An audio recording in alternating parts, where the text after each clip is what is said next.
4, 3, 2, 1. Welcome back. Good evening, trendsetters and troublemakers. It is December the 26th, the day after Christmas, and I hope you guys are enjoying your time off with your family. So a lot of people went back to work today, but if y'all not at work, hope y'all enjoying y'all time with y'all family. Y'all got them kids something for Christmas. I didn't smell any chestnuts roasting on the open fire at all. Jack Frost was definitely not nipping it. Nobody knows, I know. But I hope y'all had a good Christmas. But life is back to normal as we know it. So, how y'all feeling out there? Miss Gigi? How you feeling? Great. Feeling all right. You had a good Christmas? Yeah, it was good. Thanks for asking. What you do? Yours? Oh, man, I ain't gonna lie. I had a good little Christmas. I'm not even gonna lie to you. As an adult, this is the best Christmas I had ever. Nice. What made Santa it so Claus best? came to see me. Okay. And I got some turntables for Christmas. So in a couple of months, I will be DJ Biggs. You hear me? I got some turntables for Christmas. And I ain't gonna lie, y'all. I've been wanting some turntables for so long. Really? And the fact that I got something for Christmas, man, I almost cried. Like, yeah. I ain't been in love in a long time. But boy, when I got them, man, listen. What brand is it? Is it Techno? Hercules. Okay. Man, let me tell y'all something. Oh, y'all can't wait till I be mixing it up on the turntables. Okay. And I got the soundboard on my turntable, so we finna start having drops in here. As soon as I figure out how to master this stuff, give me a couple of months, and guess what? I'm gonna be taking all bookings. Okay. All bookings this summer, graduations, weddings, birthdays, family barbecues.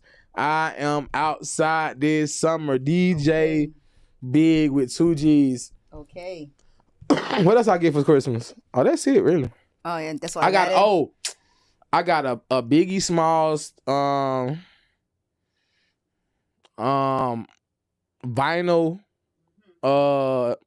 What is it? It's like a miniature statue. Okay. Oh man, somebody love me out there in the world. My cousin got me that though. Shout out to my cousin Tanika for sure, cause she know I love Big so much. Like, oh man, I'm about to cry. As an adult, you know, you usually don't get stuff for Christmas. You usually like buying the kids stuff unless you got like a spouse or something. So to receive a gift this year for Christmas, it touched my heart. It touched my heart, man. Okay. Especially something I really wanted. Like, you know, a lot of times people do get you stuff for Christmas. It don't be with something that you wanted. Yeah. But like to get something that I wanted and somebody thought about me and it was something that I wanted. That's a double plus. Man, listen. Cause I remember little, I used to get a lot of stuff that I didn't want for Christmas. And I used to hate when people ask me what I wanted for Christmas. And then you tell them. And then you don't get what you want for Christmas. They used to grind my gears so bad. Like, why would you ask me what I want for Christmas if you ain't even gonna get it? Nothing on the list at that. Y'all, you'll ask me and I write 20 things down. Out of 20 things, I ain't get. Oh my God. This nigga.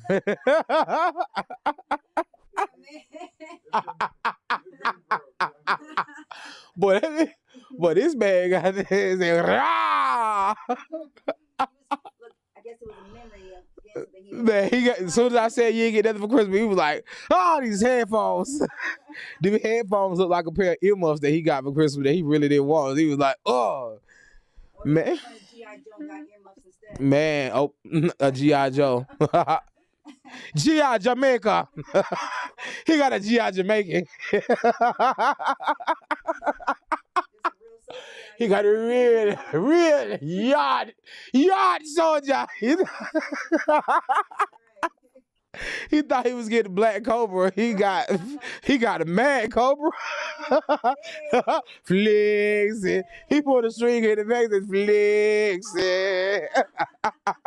flexing. Man, he thought he was getting a toy soldier. He got a Buffalo Soldier.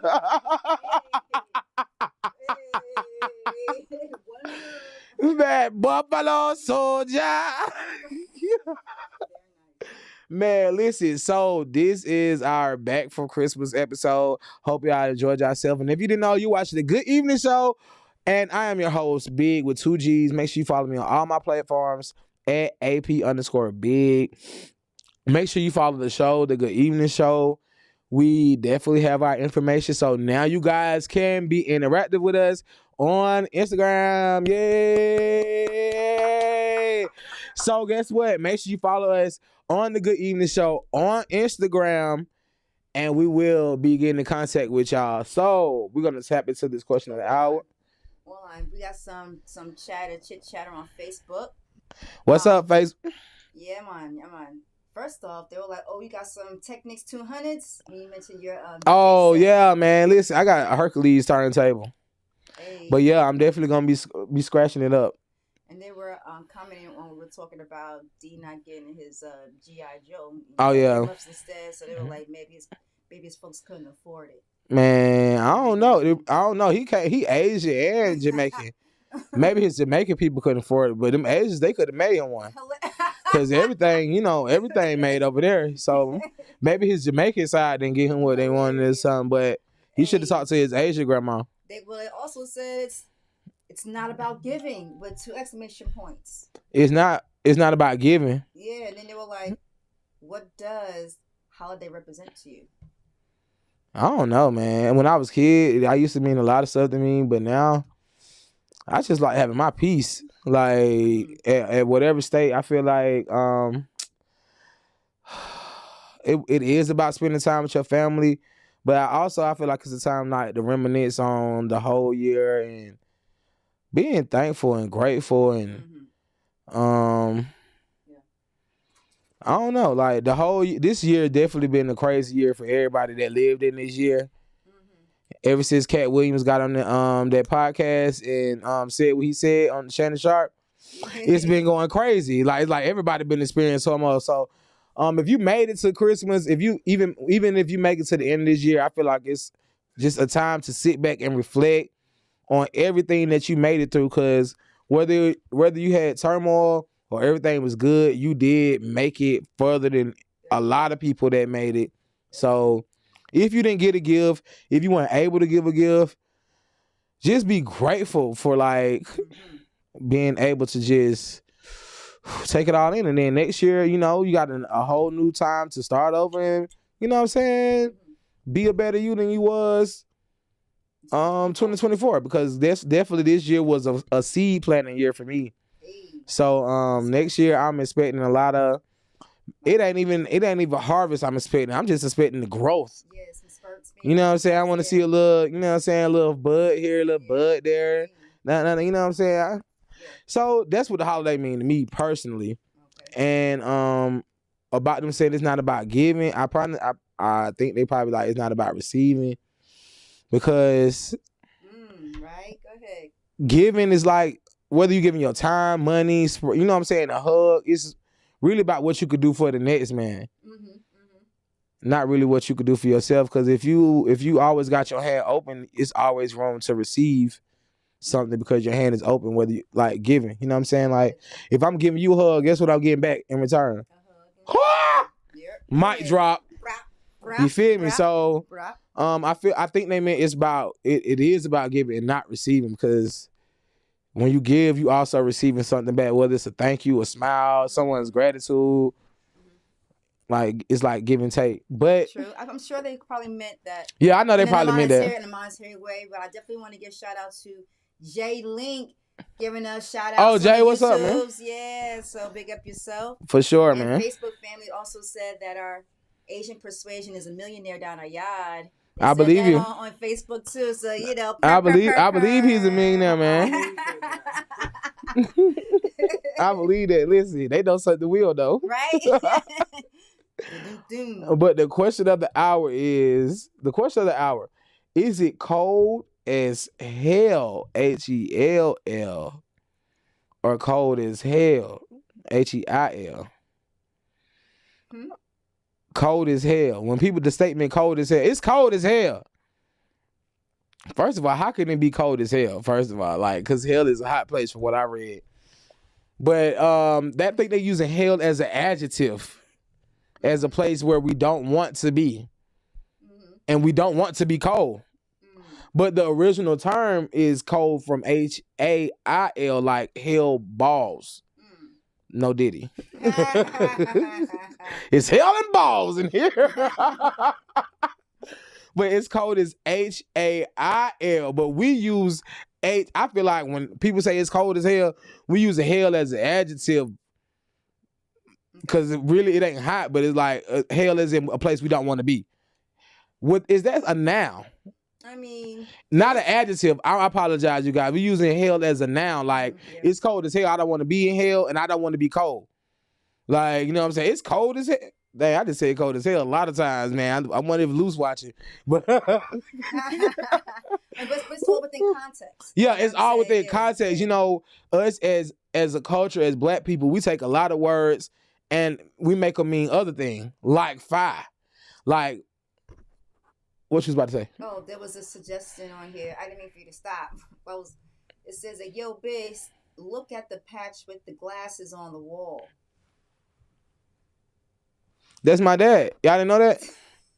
That's my dad. I just told you I just got a statue of him up for Christmas. That's my dad. That's my spirit animal. If I could pick anybody for my mama to mate with and make me, I would have picked him. You did say that before. Yeah, if I could pick him, I was like, Mama, if I could have talked to her as an egg, I would be like, pick him. So what I wanted to also ask you, because this goes into the next statement one from Facebook. What about the perception that hell is on earth and we living in it right now? Because they're saying NYC is cold as fuck. Cold as, that's someplace I don't want to be either. Fuck. I don't want to be fucked either. Me personally, I'm just talking about me. I can't vouch for nobody. I don't want to be fucked. It's cold as fuck too.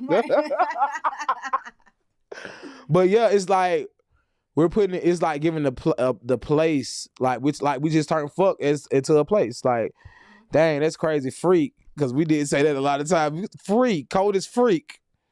Not as, because, you know. Using it in context because that term. No, I'm just saying because loose watch, you know, we keep dropping these curse bombs. But that's the thing. We're all in context. Yeah. So, we are, what the term FUCK. Yeah. Means, fudge. Right.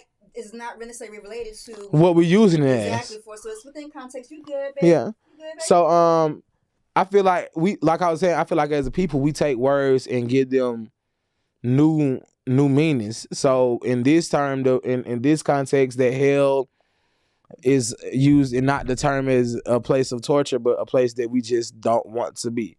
Yeah. Not a hot place, but we just don't want to be there.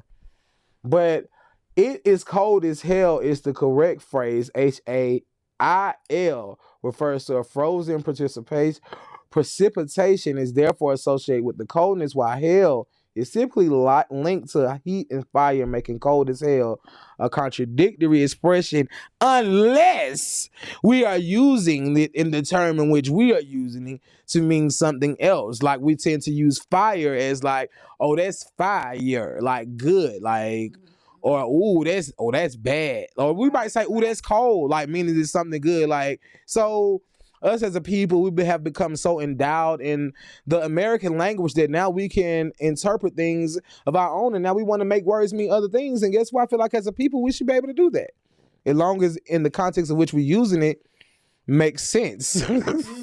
Like cold as hell. Like, you know what I'm saying? Like, so next time you tell somebody it's cold as hell, and they ask you HAIL, or they ask you HELL, and you be like, hey. In the context of which I'm using it right now is HELL, the place I don't want to be, which is cold. Guess what? That sounded so good. Now you guys are dazed and confused about what I'm talking about. Some people might be dazed and confused and some people may not be, because what I just said was fire. Not hot, but it was lit. So, comment, let us know what you think. Cold as hell. Cold as hell. Are you down with using code as HELL? Or are you going to be one of those people that be like, actually, according to the thesaurus, It's HAIL. And if you didn't know, this is the Good Evening Show with the Trendsetters and Troublemakers. And I am your host on this Thursday evening. So we're not going to waste any more time. We're going to get into a list of these topics for the day. So you guys got the topics back there for the day. Let the people know what we're going to be talking about today on this December 26th. Yeah, I like how you were talking earlier. So let's start off with these high IQ habits. High IQ habits. What is a high IQ habit? You got some sparkles in your ear. You looking real fly. You got your daddy patch right next to you. Yeah, my daddy patch. No diddy. No diddy.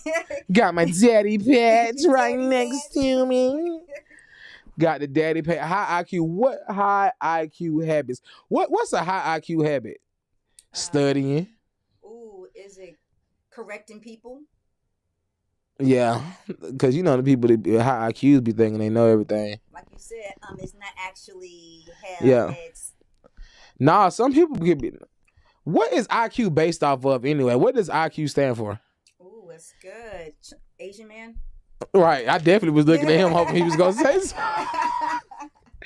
Because Asians usually have high IQs. Like, is that a combination of knowledge and common sense? I always want to know, how do they come up with the curriculum for critiquing someone's IQ? So IQ represents intelligence quotient. Oh, okay. A total score derived from a set of standardized tests or subtests designed to access human intelligence.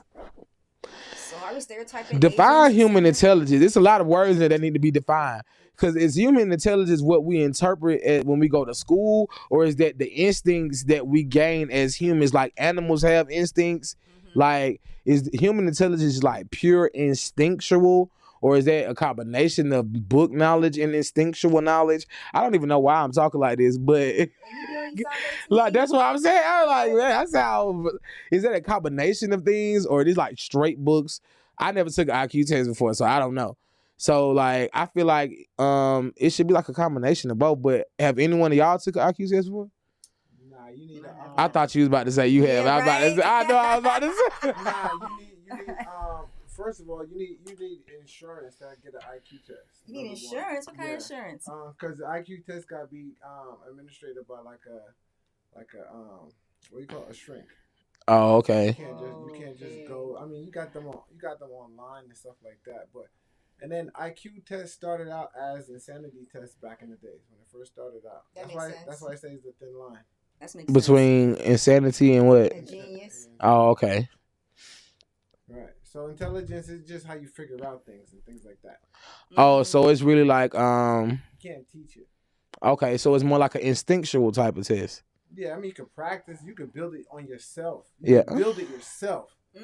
But you can't teach it. Oh, okay. So how do you even qualify for someone to be like, oh, you should take an IQ test, or is that something you feel like you should do on your own, or like court appointed or something like that? Yeah, court appointed, or like say like your kid is reading at 3 years old, and then if he's around the right people, then they will get him around the right people to take an IQ test. So if you're in court and you want to plead insanity, do they make you take an IQ test as well? Your lawyer can request but I wouldn't do that. Why? Because it's gonna show that you completely. It's gonna show there ain't nothing wrong with you. Nah, that sentence is worse than the jail sentence. Why? Because if you ain't nothing wrong with you, they gonna slap the book at you. In the insane asylum. Oh, you talking about going to the insane asylum? Yeah. Oh, dang! I wasn't talking about that for. I was just trying to see if we gonna grade. Like I feel like if you plead insanity, right, when you go to court. And you know what I'm saying, they find you to not be all the way there. I feel like I just thought they judge you on the curve of not having it. I didn't know they see you to the same time. I'm like, it's something wrong with it. No, yeah. He throw it off. I know he killed somebody, but he ain't wrapped too tight. Like, we gonna judge him on the curve. On the curb. So what's our next topic? That was it? There wasn't no more about the high IQ? Might as well go into the high Q topic. Right, I know, right? Okay. Yeah, that's what we're talking about.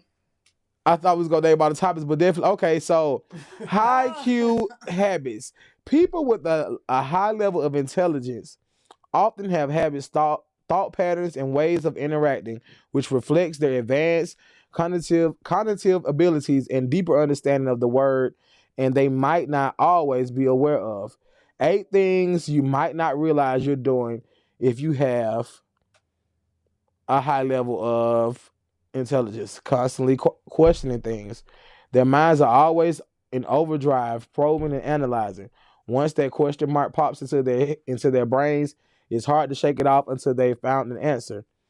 They're not satisfied with surface level understanding. Enjoys a long time. It's not that they don't like being around people. Quite the contrary. Quite the contrary. That's a lot to say. Like that's hard to say back to back. Quite the contrary. They need to spend some quality time with their thoughts. That's when they do the most thinking, pondering, analyzing, coming up with ideas, solve tricking problems, and simply let their mind wander. Being comfortable in your own company and using that time constructively is often a sign of high intelligence.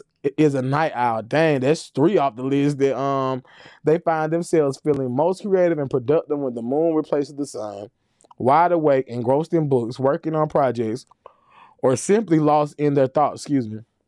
Some may call it insomnia, but it could be their high intelligence at play. Adapts to change easily, but for those with high intelligence, change is not a disruption. It's an opportunity.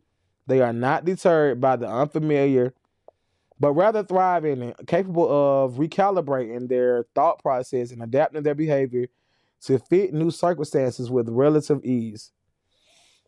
Have a knack, I apologize, for connecting the dots. They could be in the middle of a conversation or reading a book, and suddenly it's like a light bulb goes off. They can see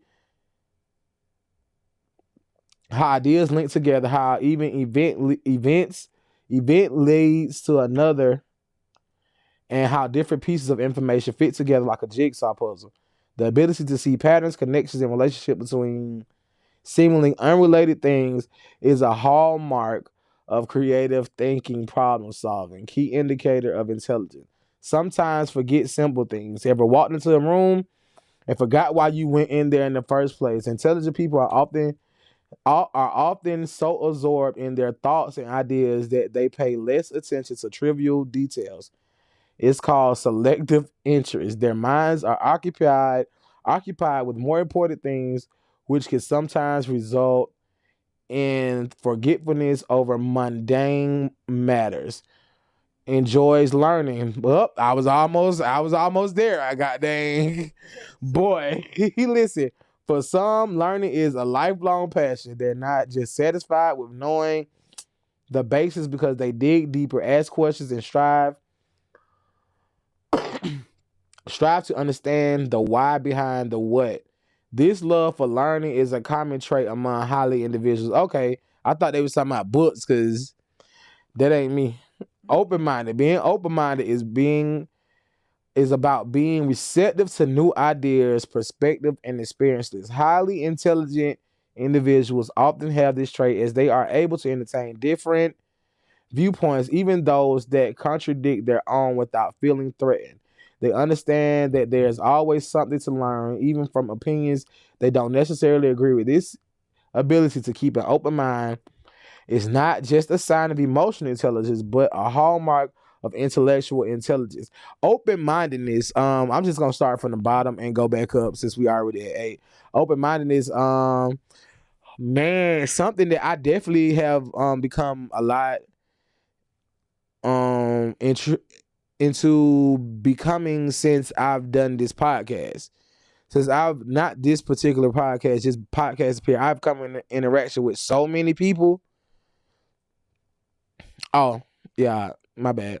I have come in interaction with so many people that with different perspectives and views different from my own personal views, that I have like definitely learned to like just take myself and my personal feelings out of the situation and just listen to what they're saying, because a long time ago I was taught whatever I'm saying, it might not fit, it may not sound right, but what am I saying? Is it true? Like I gotta take my personal feelings out. I might not like the way you saying it or whatever you saying, but like, hold on, wait, like it is some truth to what you saying. Like sometimes I be listening to stuff and they be contradicting the stuff that I think. So I have definitely got open minded a lot. Enjoys learning. Do y'all like learning I do. new things? You always receptive to like learning new things? Like, I ain't gonna lie, that ain't me. Like, I absorb it, but like if like right offhand, if it ain't something that I want to do or it don't sound right to me, I hear what you saying and it just be in here. Right. But I'm the type of person that I gotta see. Yeah. Like I gotta see what you talking about, and then I ain't get rid of the information. Like it's in here. But I'm still gonna do whatever I want to do. And so whatever you said, I'm like, oh, okay. That's why it was like, it's another thing that has a knack for connecting the dots and learning new things. Definitely those two I have gained a lot. And then hanging with Mooch, definitely the enjoy the learning part. I be learning. At first it don't be learning. I be hearing what he be saying. And I be like, man, this old nigga just talking. I'm gonna do what I want to do. Like, but I hear what he be saying. Right. But then something that happened in my life, and I be like, dang, okay, now I see what he was saying. You know how when somebody one of the lines this nigga always say is, "We playing chess, not checkers." I'm like, bro, I don't know how to play neither. Right. So like, you saying that to me. I know chess and checkers are like because of the things on the board, Right. but in all actuality, they're two different sports. Yeah. Like chess is a more critical, strategic, and checkers, although is strategic, is not as critical as chess. And I'm like, yo, this nigga like, we playing chess, not checkers. And I'm like, yo, I play ping pong and baseball, bro. I'm like, it's like apples and oranges, but I know like this year, especially these last couple of months, coming out of the new year, like that connecting the dots and learning, I have definitely been doing a lot of that, the connecting the dots for us, like networking. I know I'm a type of person where if it ain't broke, I don't like fixing it because I feel like it's working for me. But a lot of times it's not that it's broke, but it can be enhanced. Like, so definitely shout out to Mooch for that, because he always in my ears. Sometimes I know me, my patience is so thin where I be like ready to like, it might look like a crash out. You know, like when I get pissed, like I got thin line, but really like, I be having to step back and be like, you know what? We playing chess and not checkers. It's like a strategic, like I don't like networking. You can ask him, I hate networking. I don't like that veggie stuff. I don't I don't like talking to people. I like being alone. Like this person y'all see on here, like I really rather be at home watching NCIS by myself. And I do work amazingly at nighttime. Like a lot of times me and this man text each other in the middle of the night. That's my time when I'm really thinking, like I'm up, it's quiet, but I don't like people at all. It's like, I'm not gonna lie to you, my social, if I'm not doing something that require me to interact with people, just going to hang with people, my social media burn out fast. Like all that laughing, kiki kaka, and then a lot of times I have to be the center of the room because like people, oh, you so funny now. I'm like, now I got to keep it up, and like I'm really burnt out. Like I'm not gonna lie, I don't want to keep making y'all laugh. Like I was somewhere yesterday, and it was like my social media was so burnt out. They want to do karaoke, and I'm like, y'all only want to do karaoke because I can sing, and I'm like, I don't want to sing, and I'm like, come on. I'm like, no, now I look like a party pooper and everything, and I'm just like, y'all should have said karaoke when I first walked in the door and my social media was on 100. I'd have been here 2 hours. Now I'm like, it's dwindling down. I want to go home and watch NCIS. Like, that's what I really want to do. That's your question? Yeah. Do you feel like that's peer pressure? Or you put that, or is that self pressure? I don't even know. Because we all have the right to have boundaries. Right. We all have the right to say no. Saying no is very powerful. You know what I mean? Had to learn that as I got older. But do you think that's peer pressure because you feel like you're obligated to perform for them? I feel like it's starting to come with the territory of what I am becoming. Okay. It's like, you know how when people go out, and I'm not even trying to make myself out to be something that I'm not, but you know how like when celebrities go out and they want to be left alone, But you see, like, it's a celebrity. Like, you always see them in celebrity mode. Like, the more and more I start doing stuff, people just don't see me as regular me no more. It's like now they want me to turn tricks. Like, whatever they see me do on TV or on YouTube or something, they want me to do it right then. I'm like, bro, you know I be getting paid to do that? Like, yo, like, I'm not just here pouring baby oil on myself or just doing like, oh, you really did? I'm like, bro, for some money, yeah, I did it. Like, but like for a check, I'm gonna do everything but sell my soul. Like, but like, just we here kicking at the function and you like, hey, like, I'm like, man, come on, bro. Like, and I've been singing all my life. So that sing, like I'm used to that, but now it's like a lot more. Except like the more, like, especially people that know what I be doing, like, or somebody might told them, or I might been on this, or I might did this, or this, like, it's just like excessive so much that that's the part I really have to prepare myself for the next level of my life for its next year. Because as much as I thought I wanted that, it don't stop. Like, people really don't care about your social meter. Like, it take a lot to put smiles on, to walk in the room and be the light of a room. That's a lot of energy from the person that is being the light. Yeah. Whew. So you said something earlier that made me think about, I wanted to do some research on it, but you realize that when you see your superhero, you're like, oh, Batman. But when you meet them in real life, you really just want to sit down and chill. Yeah, he just be trying to chill. Like, I hate Batman. Yeah. Say hi to me. Yeah, and I got a lot of people in my family like, oh, you know, people. Man, listen. If y'all see me in the street, don't just ask me to sing. Listen. If you ask enough, I might just go ahead and do it. Like the third time, I'm gonna go ahead and do it. But I promise you, it's not gonna be with joy. Right. It's gonna be like to shut you up. Like at this. But listen. I'm approachable. You could talk to me all that stuff, but like asking me to turn tricks, I don't feel like I could do that. Like, imagine how many times Fabo get asked to do the Fabo when people see him. Listen. Like, how many times people ask him to flick his foot up like that and hold it and like, Barbara. How many times people say, "Tat it up"? I'm like, bro, listen, I'm just chilling. I'm trying to get me a hamburger. Like, so, I definitely. You know they're gonna be asking to do that. So even when he's in his 50s, they're gonna ask him to do that at the grave. So it's gonna be.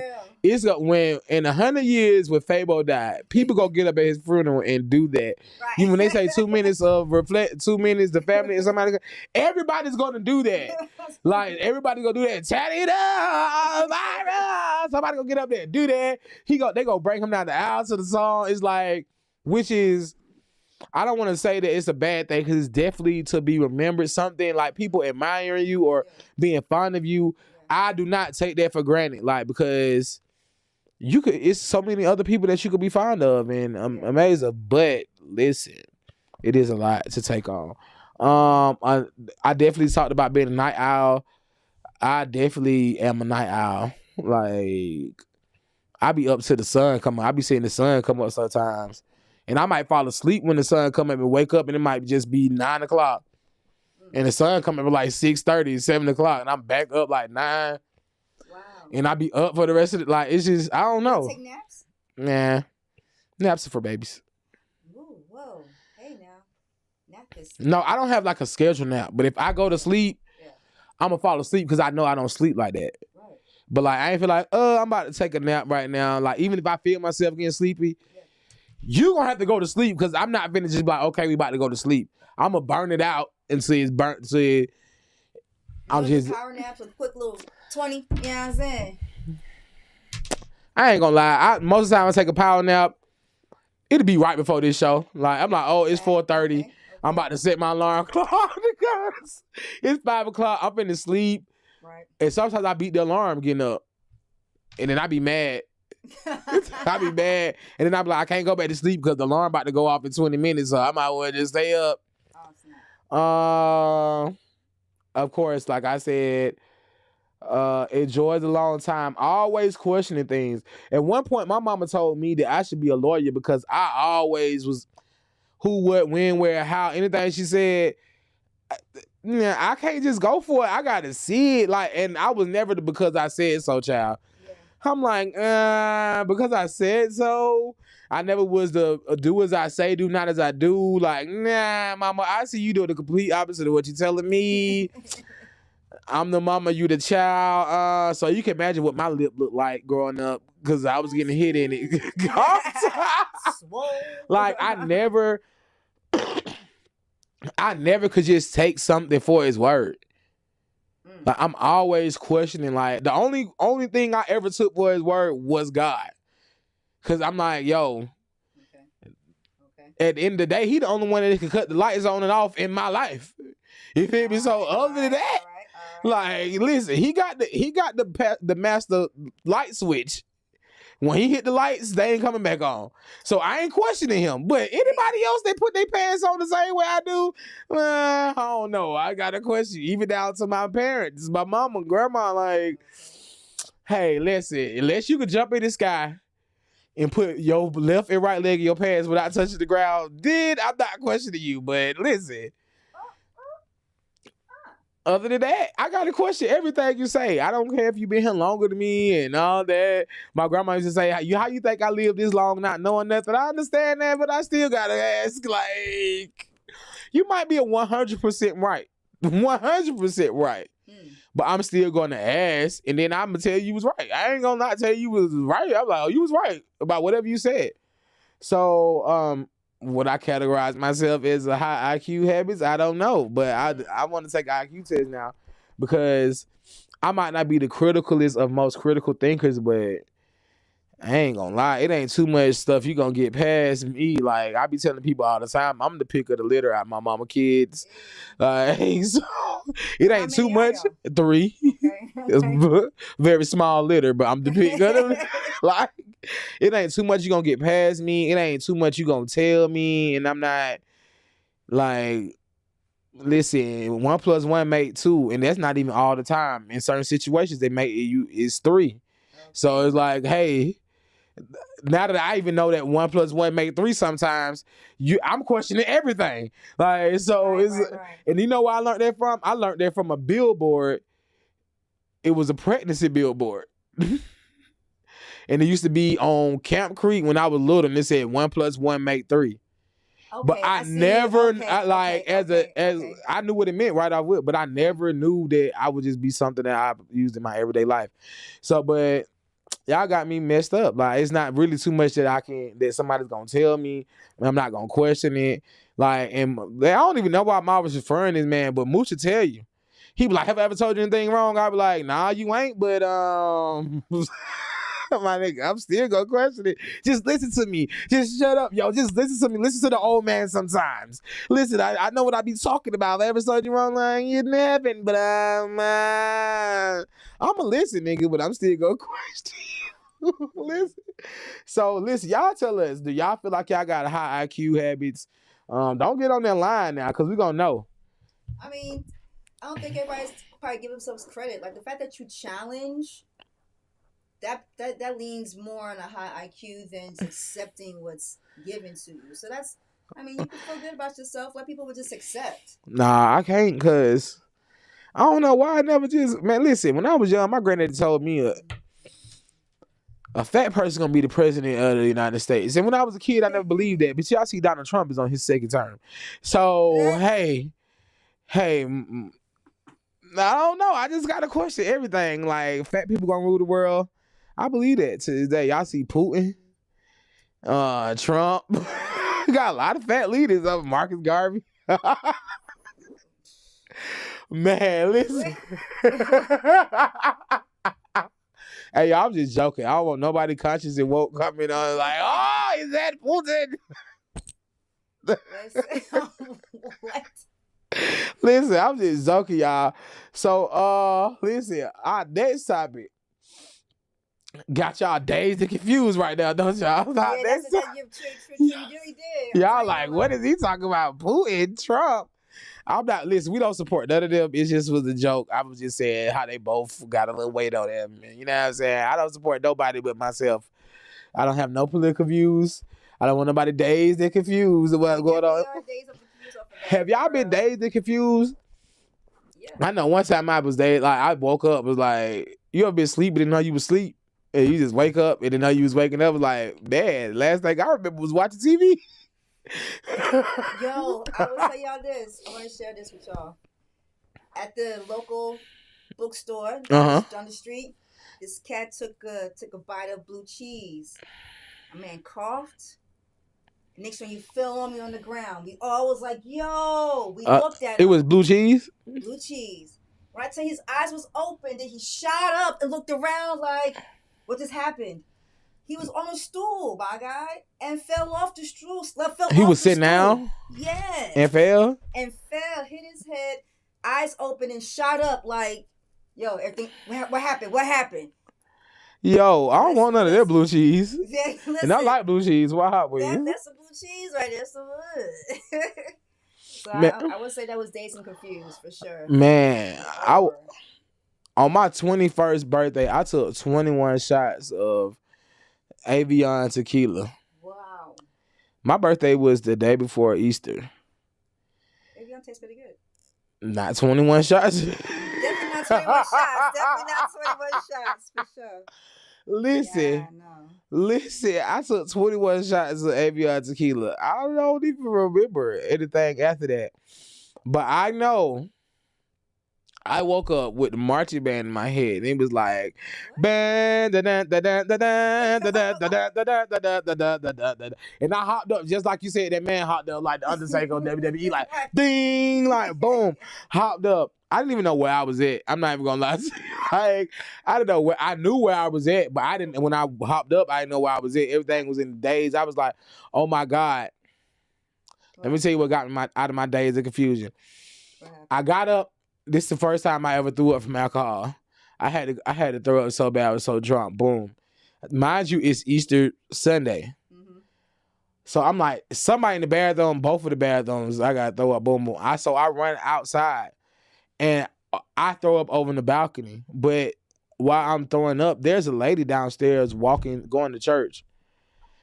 Yeah, listen. The way she cussed me out, you wouldn't thought she was going to church that day. But I threw up on her like so bad. Oh, no. And guess what I did? I ran the house, slammed the door. Boom. Like, listen, I let it out. Now, I bet she was dazed and confused with that. When they hear it, I apologize, lady, if you watch it, but listen.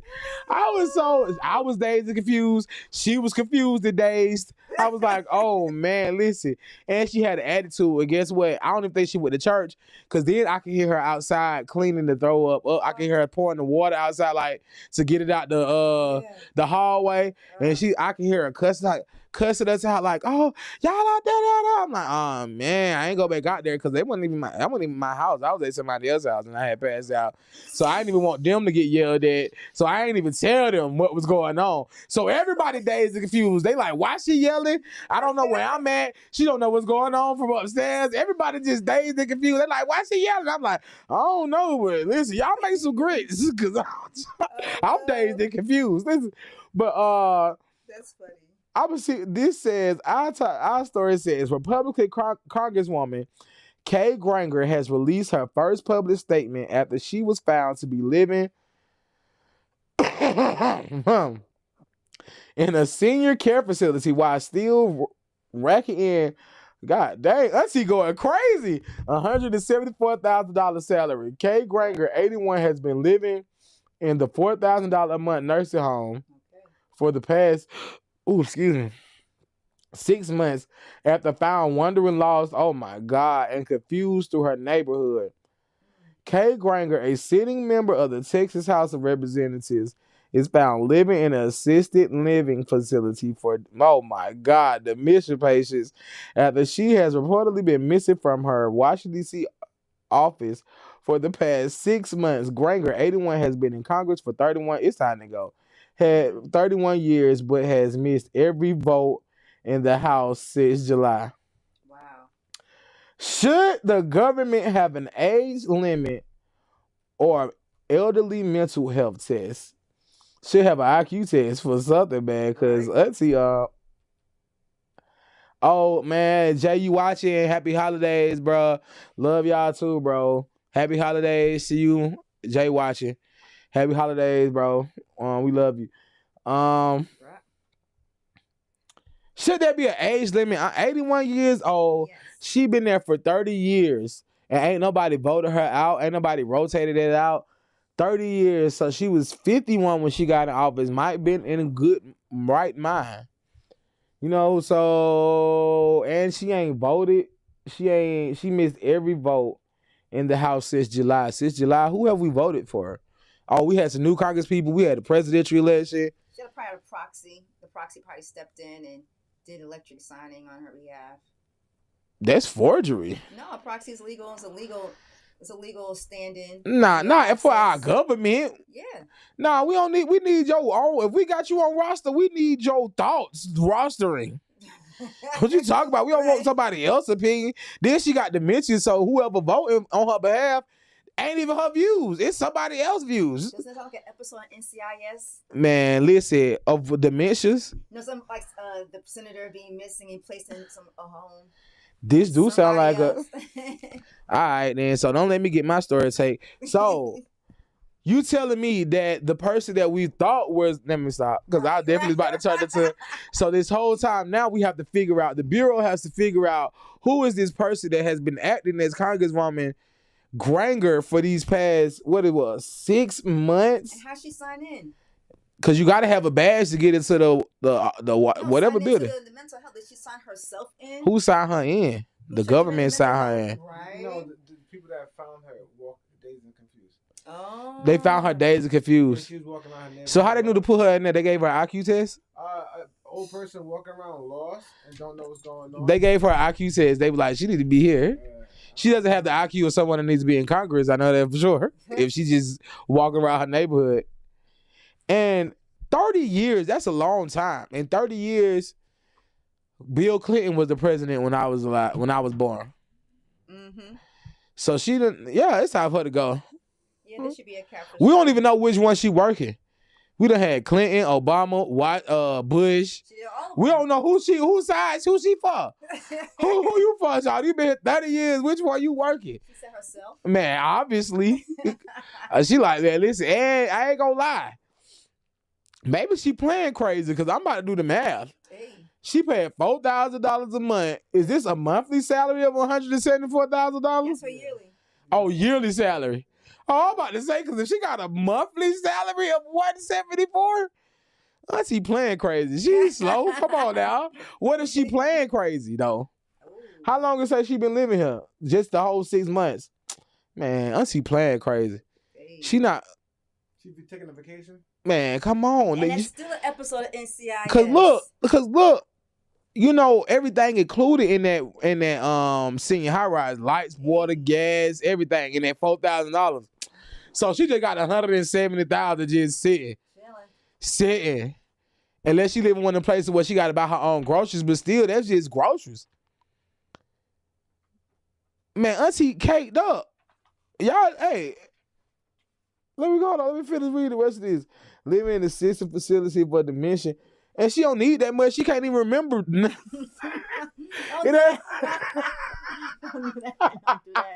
She don't need that much. She just need the basics. She can't even remember the from day to day. And somebody probably taking that swindling that lady money.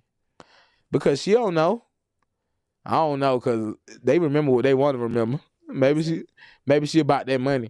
They know they remember the money. Man, come on now. Listen. I seen my auntie over the holiday. She said, I ain't seen my auntie since I was young. Maybe like since her 60th birthday. She's 73 now. So she was like, "Oh, you don't never come see your auntie young. The only way you could get this money is if you come see me." I'm like, "Shoot, auntie, I'll come see you tomorrow." I said, "When the money gonna be ready? I'm coming to come see you." She said, "Oh, now you want to come see me?" I'm like, "Listen, if that's a stipulation to come see you, you know your nephew, man, you know your favorite nephew gonna come see you come see you." So them old people don't forget that money. One thing about it, my grandma, that money. What they say you got? They have short-term memory on things mundane. Not that money. My grandma got that. Hey. In the Bible, she got the money in the Bible on the top shelf in the cabinet. She got money in between the bed, and then she go look for that money. She like, turn your back. I be looking over my shit. I be trying to see where she gonna pull it from. I'm like, listen, girl, where you get that money from? How you lift that mattress up to get that money, grandma? Don't worry about all that. Listen, how much you need? How much you need? I don't need you looking at my stash. But definitely, I feel like if it's not an age requirement, there definitely should be like an altitude or IQ test, like this to see the mindset of the person in office, especially after a certain age. I feel like they should be get like their medical records. Yeah. Cause I mean, everybody not gonna disclose like their health issues, so I feel like there should be like a requirement. Cause we need to know what public record for them, for the people like whoever over the head congressperson, whoever do the background checks or pull applications in that state. I feel like they should be able to look at it like, oh no, she not qualified. What was that story we did? I think it was like last week about the soldiers. Because they a certain race that is you qualified? Right. You know what I'm saying? No matter, I don't care how long you been here. 30 years, they probably just let her slide because she been there so long. They're like, shoot. Got a lot of favors. Yeah, she like, man, listen. After 20 years, yeah, they just let her slide. They ain't even see if she's still qualified for the position no more. So I definitely they should do a constant. After a certain age, they should just do like a mind check to see the mind. 65, Yeah, like we just. 70 or something like that. Which one? At 65, they want you to retire at 65. So at 81, they need to be doing at least at 65, they need to be. That's when they need to you know how you renew your license or whatever. Like if you stay in the office till you 65, at 65 you got to do like a renewal. Yeah.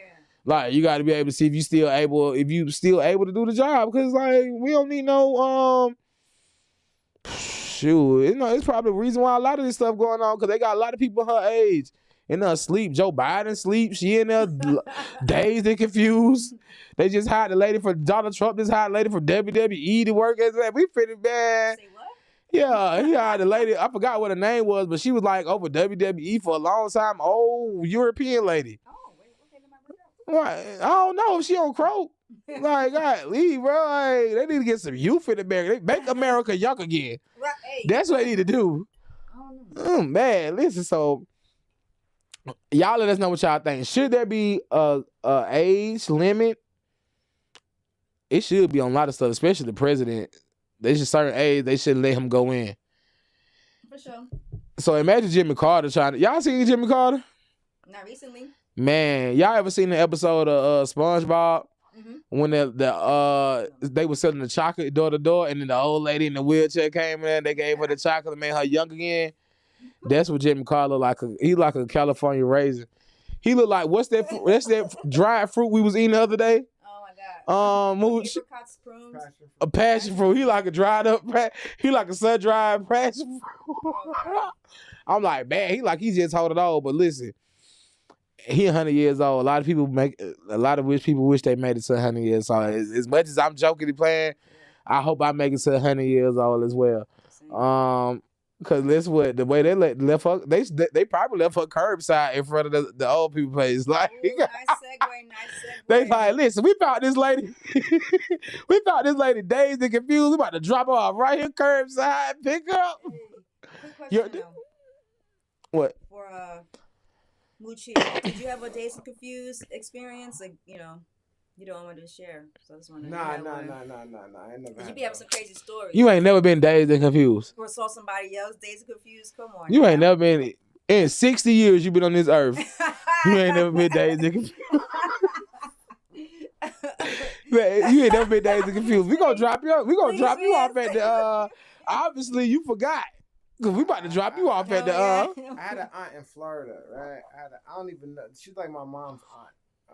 Your great aunt. Yeah, aunt. Man, black people kill me. They all there. That's your aunt too. Listen. Yeah, Aunt Vi. But we used to go visit. I was little. I was about like 4 or 5, and she had like a nice garden in her backyard. She had like one of those, like her whole backyard was a greenhouse. Mm-hmm. So like she had like her whole backyard. I swear. Nice. And so y'all having paper? No, this lady Aunt Vi did.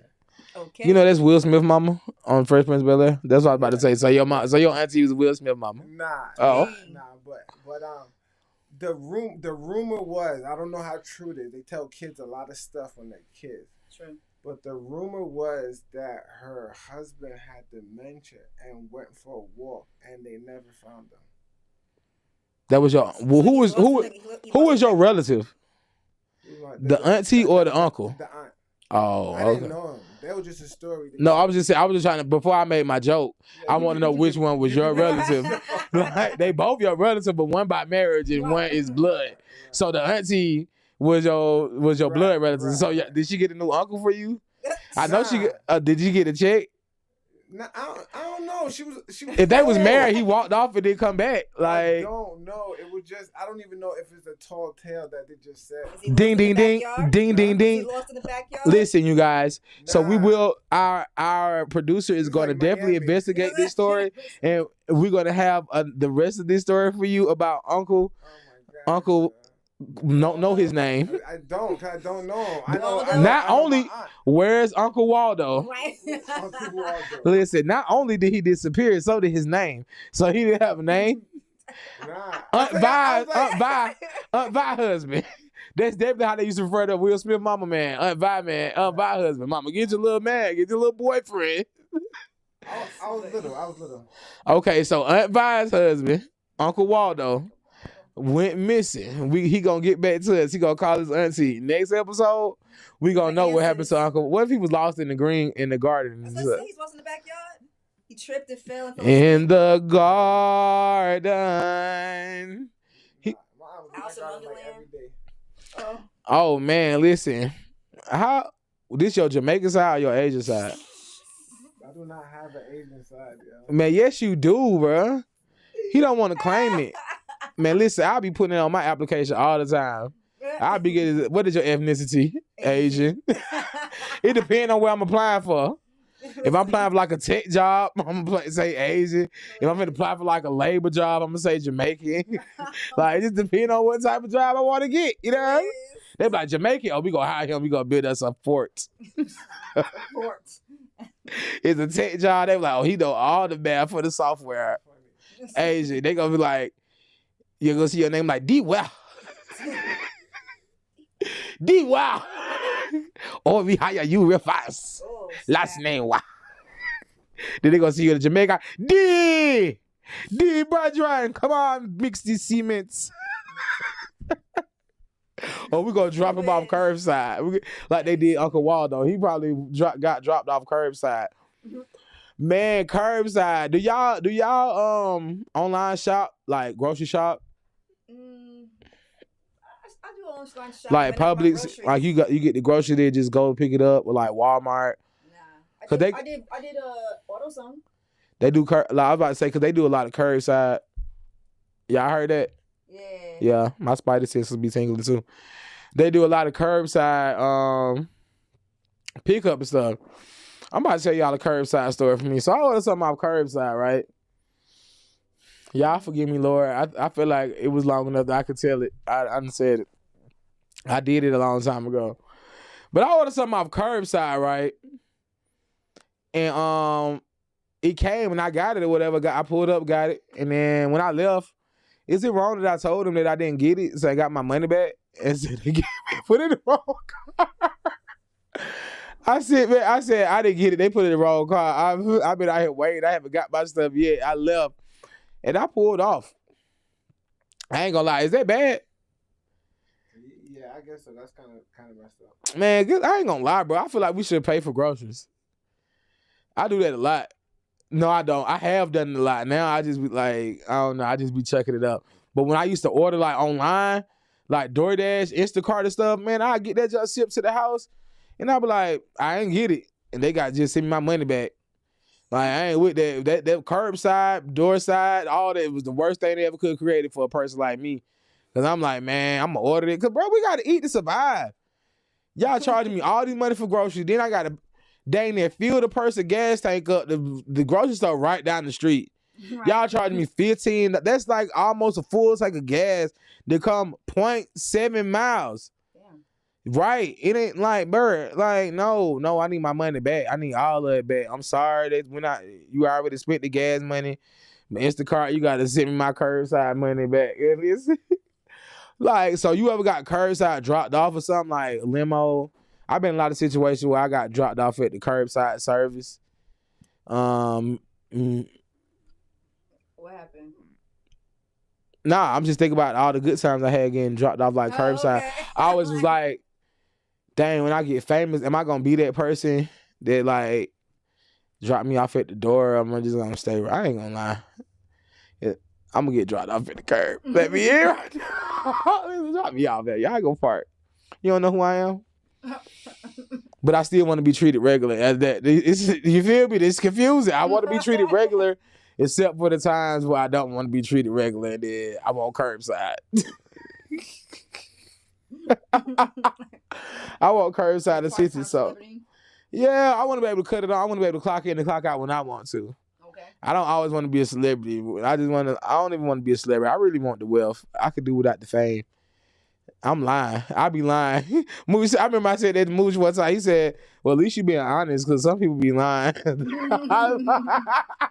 I do want the notoriety. I just want it when it's convenient for me. I just don't want it just all the time. I don't want it right now. Leave me alone. God, but then I'm gonna be upset if I go somewhere and then people don't recognize me. I'm like, you don't know who I'm. Then I'm gonna start doing it. You don't know who I am.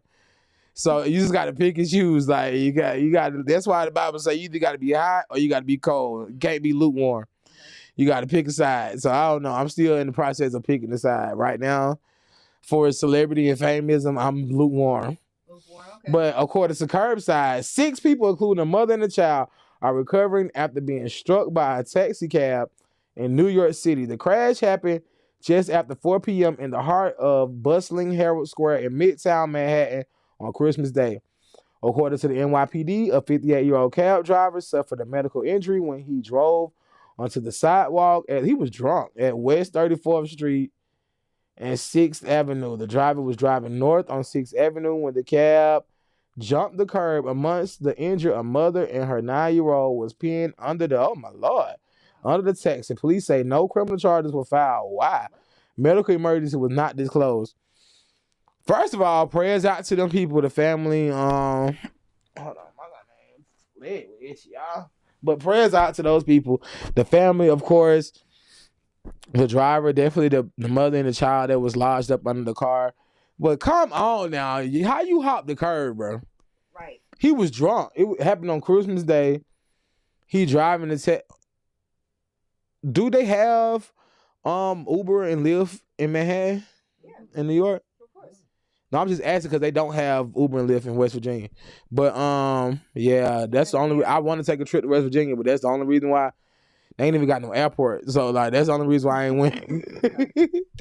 But yeah, he probably was drinking. It probably was slow for him. Hold on, wait. I haven't lived in New York. I have been, but I ain't lived, especially right now. So are taxis still, because of Uber and Lyft? Because I'm trying to create a story. Is taxi still like? It's still popping. Okay, I was like, maybe he having a slow day. Uber and Lyft going crazy. He been drinking. I'm still about to create my own story. He been drinking his sorrows away. What do the lonely do? He 58 years old. Why he ain't with his kids and grandkids on Christmas Day? He out here. Taxi. He drunk. He done got a ride. He probably hit the people that he was going to pick up. Then they like, taxi. He done got he drunk so fast that hopped the curb, flipped over 3 times, like that car in Blue Street. He going crazy.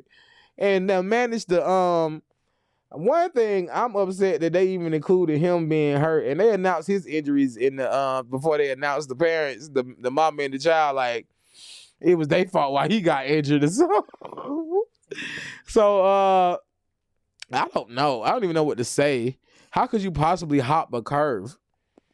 Like how could you hop a curve in a taxi? Like you know how fast you have to be driving to hop the curve? Like you can't be driving slow and hop the curve. Like you know what I'm saying? Like you ain't doing 10, 15 and hopping the curve. Like you doing like 60 and then you on the regular street for it to be a curve. You're not even on the expressway. You on the street. What if he was having a heart attack and just was like, and then put his foot on the gas? Okay. Man,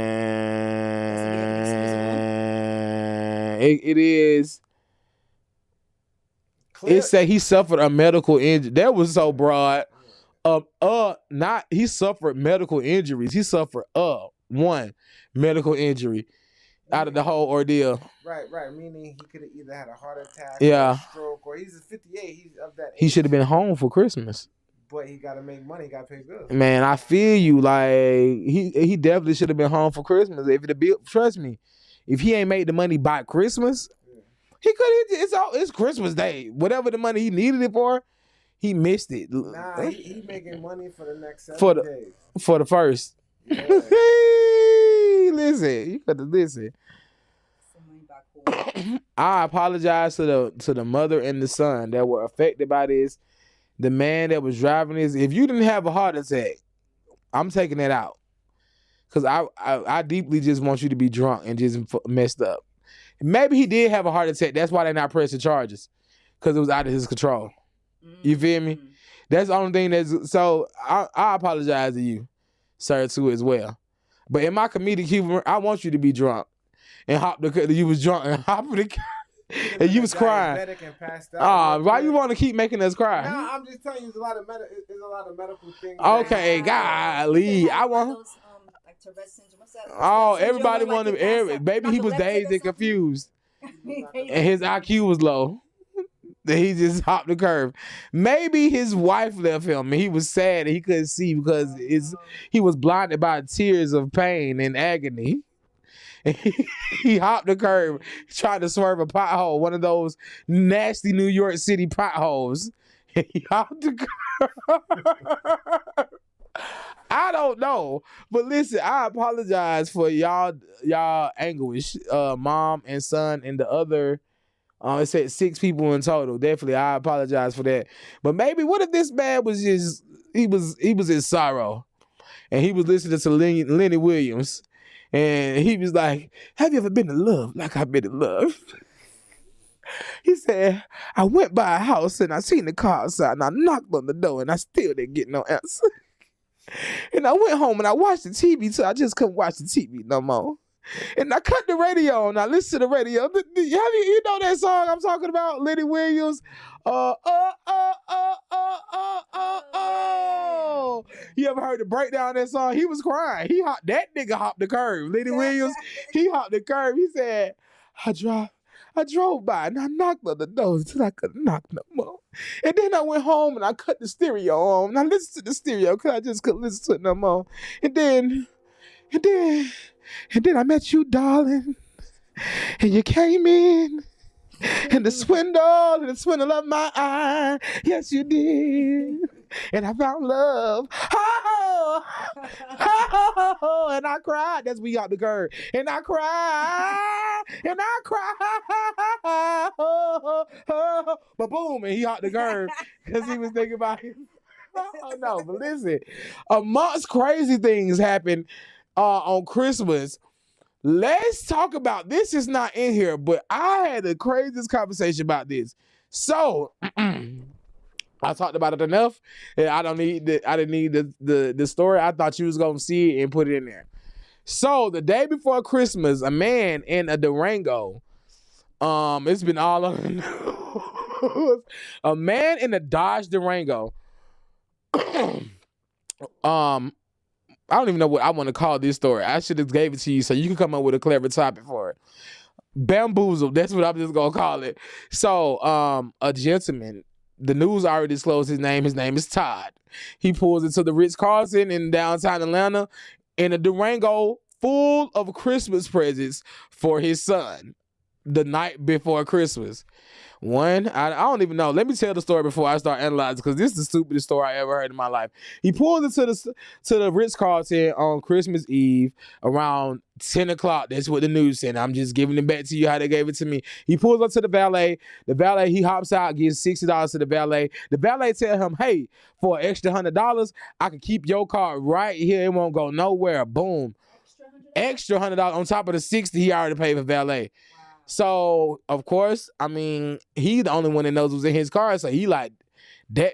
I don't know why I'm trying to give him my thoughts, because I'm just telling you how he possibly could have got bamboozled. So I'm just going to give it to y'all and then give it to my thoughts. So he give him the $100, the extra $100. They give him nothing. They don't even tag his key. The man goes to the hotel, and in the midst of this happening, the car gets taken. Yeah, and the car is full of all of his Christmas presents for his son. Yeah, so the car gets taken. By the time the man finds out, it's 5 hours after the car had already been taken. So he come downstairs to go get his car, and of course, the car is not where he's paid to leave it at, which was directly in front of the hotel, so nothing happened to it. So he go back inside. It should have been called The Grinch That Stole Christmas. That's what I should have gave it to you. The Grinch That Stole Christmas. So he go back inside, of course, to try to figure out what happens with his car, and nobody can tell him what happens to his car. So he asked for the security camera for the thing. Guess what the hotel tell him? Nope, unless you got a warrant, we're not giving you the security camera, the security footage, which is crazy. No, that's actually true. You can only get it. No. Let me finish tell you the story, and I'm gonna tell you how realistic in real lifetime and what I really feel like what happened.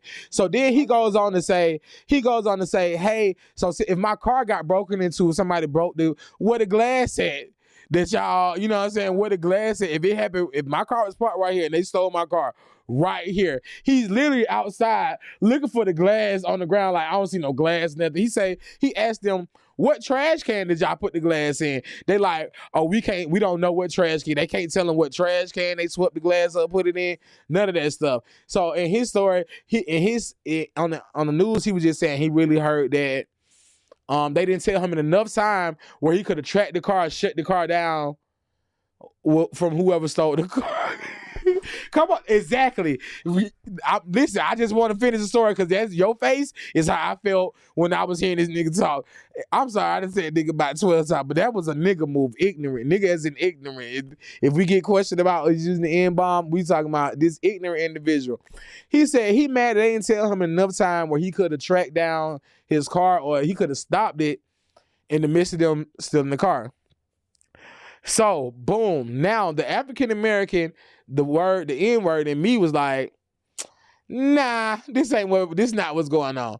So, in my Good Evening Show journalism, I put the story together differently. This man pulled up to the hotel to trick off. So, why else would you be at the Ritz-Carlton at 10 o'clock at night? And you got it. First of all, I would have dropped the kids' toys off at it. If that's what I'm going to go do, I'm going to drop the kids' toys off at the crib. You feel me? Then I'm coming back out. Hey, baby, because now your old lady, your wife mad because you done got the son toys stolen.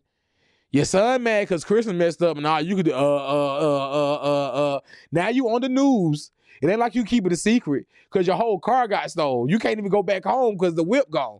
So like, now you got to explain to her the whole time. She like, so what you were doing at the Ritz-Carlton at 10 o'clock at night? Now you there with the stupid face like, you can't even explain to her why you got. So this is what I feel like what happened. Whoever the valet was in on it too. You feel me? Like, why I just paid you $60 for the valet. Now for an extra $100, you gonna wash my car? First of all, the street in me, I'm like, why you ain't tag you supposed to tag my ticket anyway. Tag my key. You ain't even give me the tag for the nothing. He just thinking with the other head. His IQ was real low that day. Got that? He ain't even questioning nothing. He ain't questioning nothing. I'm like, yo, you ain't tagged my key. I done tossed this man the key, so it ain't even a robbery. You can't even say nobody stole your car because you gave him it was a theft by giving. It was a theft giving. I know it was Thanksgiving was gone, but I didn't know it was a theft giving. God, that Merry Christmas. Like, so imagine you being the valet, right? You done stole the whip. Now you pulling off to go over, you finna go with the whip in the hood. You pull up in the hood, you trying to see what's in the car, and it's full of toys. He like, oh, I done struck twice. I done got the Hellcat, and I got stuff for my son. that he busted it down, taking it to his son, because it also say the man got his car back. He did? Yeah, it was in an empty parking lot at the apartment. What is it called? All right. What is it called? Apartment parking deck. It was an empty car. He didn't lose nothing. He didn't get stolen nothing. The reason why he didn't get a ticket because he paid that $100 not to get a ticket. Like, this is whole the setup thing himself, yo. So you said he ain't. The reason why he didn't get a ticket is because he paid that extra $100 to be in the front, and he took his key with him. He took his key with him. Of course. No. Listen. Valley Parker at the Ritz-Carlton. They got his key, bro. And they're gonna tag it. We're talking about the Ritz-Carlton. No, I'm saying they didn't tag it. I'm thinking No. They, okay. Did the hotel make a statement? Yes, they said it not. They said that it'll be investigated, but when he requested the stuff, they said he cannot get it unless he come out with a warrant. And I feel like if it was a mistake, most time companies work with you when, you know what I'm saying, like for the grace of their face. Like, so yeah, we worked with him when he asked to request the footage. We gave it to him. Why you giving me a hard time with the footage? Unless it was an inside job. Like, what is the footage doing you any good? My car got stolen. I need it. Y'all not gonna help me. You gonna give me a hard time with finding my car? All I'm asking for the footage. You can show me the footage. I recorded my phone. You ain't got to give me the tape. But you want to even show it to me? Like, you like, nah, you got to come out with a warrant. Like, why? If y'all ain't got nothing to do with it, why you not? Have you ever been in a situation where you needed to see the footage? I ain't gonna lie. I start acting like my great grandma. Was a situation like that, and I was like, I threatened to nut up in there, and they kind of got compliant. Like, that's what he probably should have did. Like, I threatened to tear up. Like, bro, listen, when it come down to me, I'm crashing out about me. Right. And you took my Durango with my little girl stuff in the back. Like, I'm crashing out. I'm crashing out. I only got one child. Crash out through his car. I will. I done been to jail before. I'm going to get it. Yeah. It may not solve nothing. It might not aid in what I need, but I'm still willing to crash out about it. There's a lot of holes in that story. It is, but I just want to I don't know why I didn't even send that story to you. I saw it. Yes. You didn't think it was worthy to talk about? Man, definitely not. Yes. Yes, it was definitely was, yo. I was just thinking about, listen, imagine how sad his Christmas was. Imagine how his son felt. So it was an excuse to tell his old man, nah, I think Buddy had the toys. He had the toys, bro. He had the toys, bro. He had to have the toys. Why you just couldn't say my car got stolen? It was empty. It was empty. The car was empty. It wasn't nothing there but the car. You said nothing was stolen. I'm just saying what the news said. Right. It all could be fugazi. Why do you have all the toys in the car? Because you ain't went home. You don't went Christmas shopping. You went to go trick off before you went to the crib. That's why he was like, I'm going to leave it right here as soon as I get up in the morning. Hold on. He bought all the presents in one day. Man, whatever he had to buy that day. He went to go get a gift wrap at a gift wrap party. Why do we have all the gifts in the car? Man, first, I ain't even going to lie. Now, stuff like that, that's stuff that men do. We stupid. But women, a woman would have took it home. A woman would have took it home. Why? A woman would have took it home and then came back and tricked off. She would have took it home and took a shower and everything and came back. What? Because it's the day before Christmas. He out last minute shopping, get everything. So before I go home and be with my old lady and my family, because I ain't going to be able to come out tomorrow, I'm finna come trick off with my side piece at the Ritz-Carlton. I'd have booked the suite. That man, that's what really happened. I say he went to go trick off. And that's the only thing he did that day. He ain't go shopping. Man, he went shopping, bro. I'm not taking away from that. He was a father. He's a father.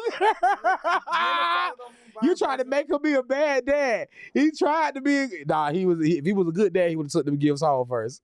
He was in the wrong place at the wrong time. And someone got right. Somebody got right. Hello. He was there for 5 hours. He was at the place he wanted to be. No. We don't know how long he was there. He found out 5 hours after it got stolen. So we don't know how long the time frame was before when he probably done did it, slept, it done happened. Now he got the next day getting ready to leave. Over 5 hours. So he was there from night to the next day and got up the next day and got to go home and couldn't go home. Right. But whatever happened 5 hours before he found out. So it could have happened at 5 in the morning. He got up at 9. Like I said, it's a lot more to that story. It is. And I don't really think I don't think someone stole his toys. That's all I'm saying. So you think it was nothing in there anyway, and he just using that as an excuse to. Man, I got faith in him. I feel like he did have the toys. I feel like the chick probably set him, whoever he was going to go see, she probably set him up too. or She probably picked the hotel. But Her baby daddy work at the Ritz-Carlton. You're right, but I just don't understand. There's two things I don't understand. Is why is all the toys in the car? Man, what if you go shopping for your kids? Right? I just went and bought all this stuff for my kids for their birthday, for Christmas, boom. But I'm finna make a stop before I go home. And I know for sure one way you don't get a ticket is if you pay a dude not to give you a ticket. Because you be like, yo, I'm just running up and down. Like, don't even worry about it. Here. And I'm keeping my key with me. I've done that enough times. Okay. But what I'm saying is how they steal the car. Bruh, you think it's only one key? Like, yo. Bro, he not bringing yo. two spare keys out the house, bro. No, he doesn't have to. But he set this up. Bruh, so why they didn't give him the footage? Because that has to be subpoena. I'm trying to tell you. But what I'm saying is, in most situations where they they work with you, bro. No, most situations. You know what? You know why most situations they work with you? Because they know they ain't got nothing to do with it. They wouldn't work with you. So why the police officer didn't ask for the footage? I'm saying, I'm saying I'm just watching. It was just him and the reporter right there. Where is the police officer? Maybe the police officer did come when he asked for it personally. He probably asked for it as soon as it happened. We found out. Listen, when something like that happen, bro, you don't be like, oh, what the police said. If somebody steal my junk right, this story because they had nothing to talk about. If somebody steal my stuff right now, what channel was that? It was on all of them. They all work together. Listen, if somebody stole my stuff right now out of this place, right. I'm not waiting on the police to ask for the news report. I'm telling Mr. Playback Sound. Durango? I don't care what is it that belongs to me. I'm asking Mr. Playback Sounds, hey, run your cameras back. Hold on. Someone steals a Hellcat Durango and all they take is the toys? They took the whole car. But didn't he just find it? He found the car in the parking deck away from the hotel. They had pulled off a left. A shell of the car or the whole car? Bro, it's the car. Man, they couldn't probably do nothing with that car, bro. A Hellcat? But no, it's one of them cars that's recognizable unless they gonna chop it up. Exactly. It's like got the orange. Yeah. You gonna a nigga gonna see his car. So what? He gonna know his car, bro. He probably struck, bro. He probably did everything he want to do with it. So you telling me this person just really stole a car for the presents? No, he probably stole the car to know the present was in there. Like, oh, I struck gold. Wait, he struck gold with the presents? Ain't no telling what could have been the PlayStation 5. Bro, you know, first of all, let's be frank. Kids buy their stuff, the adult stuff. It could have been Versace, Gucci, all the time. I ain't say it was a baby child. His son could have been 16 years old, 16-year-old, the same size as you. It could have been J's, PS5, Versace. This nigga like, but I done struck gold, took everything out of here, just left the nigga car abandoned somewhere. For anybody to take, now that gets done out here. So people leave people cars straight everywhere all the time. Nah. Yeah, man, it wasn't a brand new. It was a 2017, 2018. It wasn't a new Durango. Okay. Man, that man probably struck gold. PlayStation 5 for his son. Imagine you having the son. You could get your son now, and you done stole the whip. And then luckily you done, but my baby mama finna love these all like, oh. I said, imagine you got a son, you do got a son. Be like, oh, me and my baby mama been arguing, goddamn, she didn't want to give a nigga none. And now I done struck, I done hit. And I got $160 about I'm finna buy a sim. Oh my gosh, yo. We finna smoke good. He need more people for that story. Imagine this. He looked like he was tricking off. I told you that's what happened. When I seen it, I was like, I don't care what y'all say. This nigga was tricking off at the hotel. He was tricking off. And he made up this elaborate story. Nah, he was tricking off and got caught slipping. For real. He looked like he was tricking off. He looked like he wanted to say that. As a reporter, I would ask you, so what were you doing in the Ritz-Carlton at 10 o'clock at night with all your son's president back? They don't do good reporting. Their IQ is very low. Because I would have been questioning everything. So why were you here at 10 o'clock at night with all your kids stuff the night before Christmas? Why you going to ask questions and man, this whole thing. Man, I said they not asking the right. I would have gave him some good news. I would have gotten his business. They did give you good news. Nah. This would have turned into Maury. I would have been like, yo, so what was you doing? What was your wife and kids at while you was at the Ritz-Carlton? Because obviously they weren't here for you because the toys were still in the car. So what you doing at the Ritz and they at home when you know what I'm saying? I don't know nobody that's driving around with all the toys in the car. Yes, if you going home, if you just went and bought them. I don't know nobody that does. But if you just went and bought the toys, where else they gonna be at? I don't know anyone that has ever done that. I'm just saying, have you? Yes, when I just buy them, they be in the car. Well, they ain't in my hand, they ain't in my lap. When you go buy stuff for your kids, where they be at? In the car. If you stop by the store and make another stop, you leave the toys in the car to go in another store. He just left them in the car to go trick off.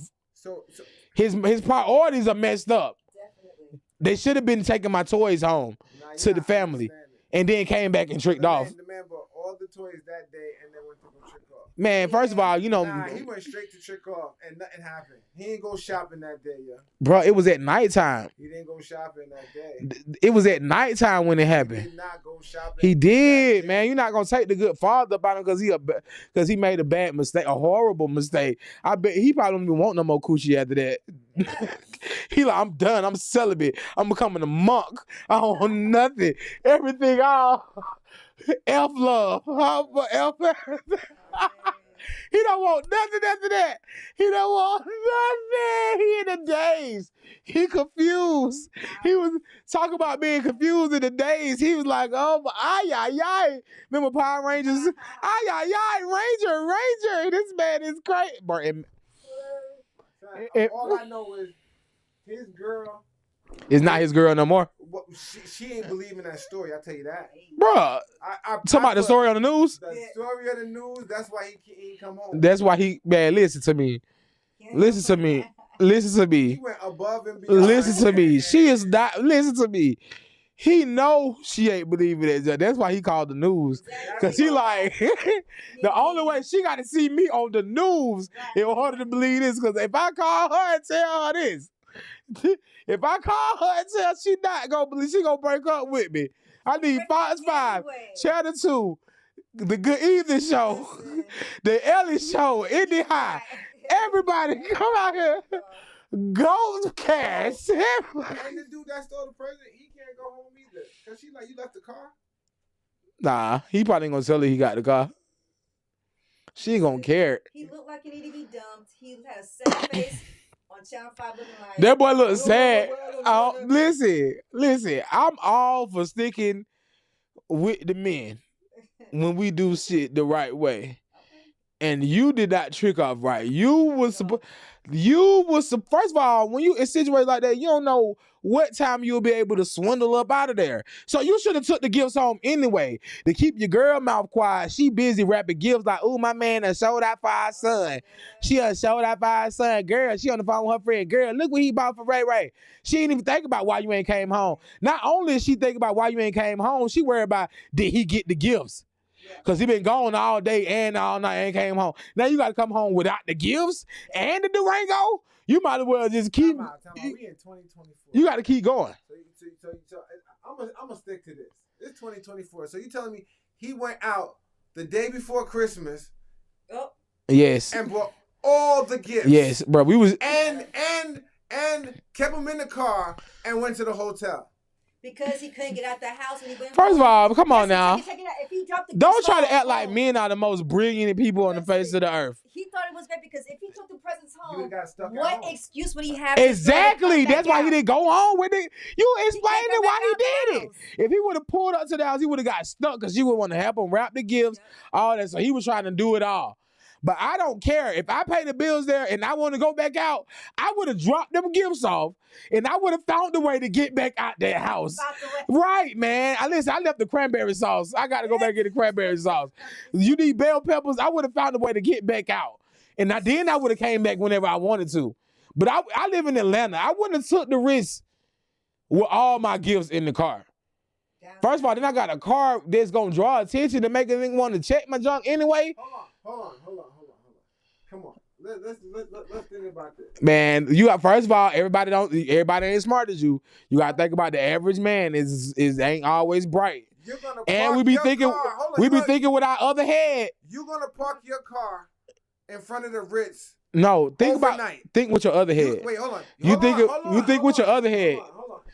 Get out this head. Think with your other head. You still right here. You still right here. Extra $100. That's how I know he was thinking with his other head. I know he was thinking with his overnight. Listen. Nah, this Listen, whole story's I whack, know yo. he was The whole thinking with his story other whack. head the fact that he paid after he already paid valet. Nah. You giving the man too much credit. No, yo. I'm not. Nah. I'm not. I know he was tricking off. I didn't say he wasn't tricking off. And he wasn't thinking. He wasn't I thinking. didn't say he wasn't thinking. But what I'm saying, it was no present from jump. Man, yes. That's Probably. all the reason he probably paid. That he like, oh, I know they ain't gonna steal it in front of the Ritz-Carlton. Bro, you know how many people walk in out that door? It's automatic. If you poop past that thing, it's gonna open up, bro. Listen, you know That's how I know it was inside somebody that worked there that did it. down the street is a homeless shelter from that location where the car was parked. Yeah. You ain't leaving your car parked outside on Ellis Street. No, it wasn't On the parked. side. It was right over the overhead. I'm telling you, he probably like, it's right up under the thing when you get dropped off, you can hop out your car and then pull off. I understand where it's at, but listen. Man, he like, man, ain't nobody gonna steal it. First of all, what person? I don't care what car you got. What person pays to park their car in the front overnight? Bro, if somebody offer it to you, you gonna do it. It ain't like he said, can you do this? He said, oh, for an extra. He said for an extra $100. So if somebody say, oh, for an extra $100, I'll watch your car. You ain't gonna do it. If you got the $100, yeah. If you got the $100, you gonna do it. It ain't nothing. It's $100. I already gave you 60. For an extra $100, I'll watch your car. I'll make sure nobody don't steal it all night. Bet. That's what the parking deck is for. But he not thinking. Listen, He's trying to get to the yams. If this was the daytime, then I could give him that excuse. If it was the daytime, then I would understand paying the extra $100 to pay to be up in front of the hotel. Nah, I ain't. In the daytime, I'm not paying it because the daytime people ain't really gonna steal like that. In the nighttime, nigga, nighttime, nigga, Why would you want your car in the front at nighttime? I just want to make sure nobody because I got presents in there. I want to make sure it's watched. Ain't no excuse. Ain't no excuse why you missed my car. Ain't no excuse how y'all let somebody. Why do you have your car parked in the front? Let's start with that. Why do you want your car parked in the front? I didn't. I had valet at first, but he offered. If he never offered, I would have just took the regular valet. I already paid $60 for it. But he said for an extra $100, I'll make sure your shit sit right here all night. It ain't like I said, can you make sure my son? He said the man asked him. He asked me for an extra $100 to make sure I can park right here. Bet, nigga. I already want to feel like a boss. The valet park make a statement. I want to feel like a boss. Who made a statement? The valet driver. The valet driver said that. That's what he said. No, that's the valet driver said. No, he said the valet driver told him. Okay. Listen, it's only 2 people in this report. You ain't coming at me like I was there. I'm just telling you what the man said. There's only 2 people in the report? The reporter and the person that's telling. So they ain't speak to no one else? I mean, the hotel gave a statement and said they're not giving him the shit without a warrant after he asked. And that's it? Yeah. And they ain't say nothing else? That's it. Man, how much this kid got paid for this story? Man, I don't know, but I'm just telling you. You coming at me like I know. I'm just telling you word for word what the man said. He said he said for $100 you can park right here. Now if I had it, I'd do the same thing. No, I wouldn't. I'm cheap. I already gave you $60. But he a baller, shot caller, 20-inch blades on the Impala. You hear me? $100 ain't nothing, man. I'm finna go lay up. It's cold. Boom, boom, boom. Wipe my jaw. Man, listen. Then when I get down, I come straight downstairs. I ain't gotta wait for you to go get it. Boom. Talk me. I'm about to Google this guy. He thinking it's check his background. Check his. I have a child, Oh no! Don't say that. He said he didn't even got no child. It's his godson. My little godson. What happened is, my little godson. Listen, but we got from the man jumping the curb. I was just talking about bad Christmases. He had a bad Christmas who jumped the curb, and the man who parked his Durango on the curb at the curb side of the hotel and got it taken. Man, first of all, when they said there was no glass on the ground, first of all, if you ever been around a window broken glass, man, that glass so fine sometimes. And the way that the tile is at the Ritz-Carlton outside, it would have fell in between the glass gets so fine that y'all couldn't have swept all that glass up. And I'm talking about they showed a clip of the ground. And it was clean. Like, but it was big and span. Like somebody had came and pressure washed that thing and everything. I was like, oh yeah. It's an inside. The valet parking? Yes. Yeah. So No, it wasn't even a robbery. Like, you gave it. So the valet parking don't have a key? Don't have the key no more. But he probably left the key in the whip. Valet said they still possess the keys according to. Oh, he took the key. He took the key and left the car. They said he took the car and valet still had the key. Was in possession of the key. So he just dropped the. He just, man, give my key back, bro. I told you, homeboy, Give him his key back. I'm trying to tell you. Give him his key back. He probably left the key in the car up under the mat. He probably didn't know. Right. Under the tire. Yeah, he just left on the tire like. Yeah, every car from like 2015 come with 3 keys. But you won't have them on you. Usually have them leaving one at the house, give one to somebody you know you could call. Exactly. Say it again. Right. The one person you could call that you gave a key to come pick up your car. More than likely his wife, not the nigga that work at the valet. Maybe his wife picked up the car, took the present, and they had a nice Christmas without him. So how she know that the Durango was right there? She located. I don't know. It's his Durango, not her Durango.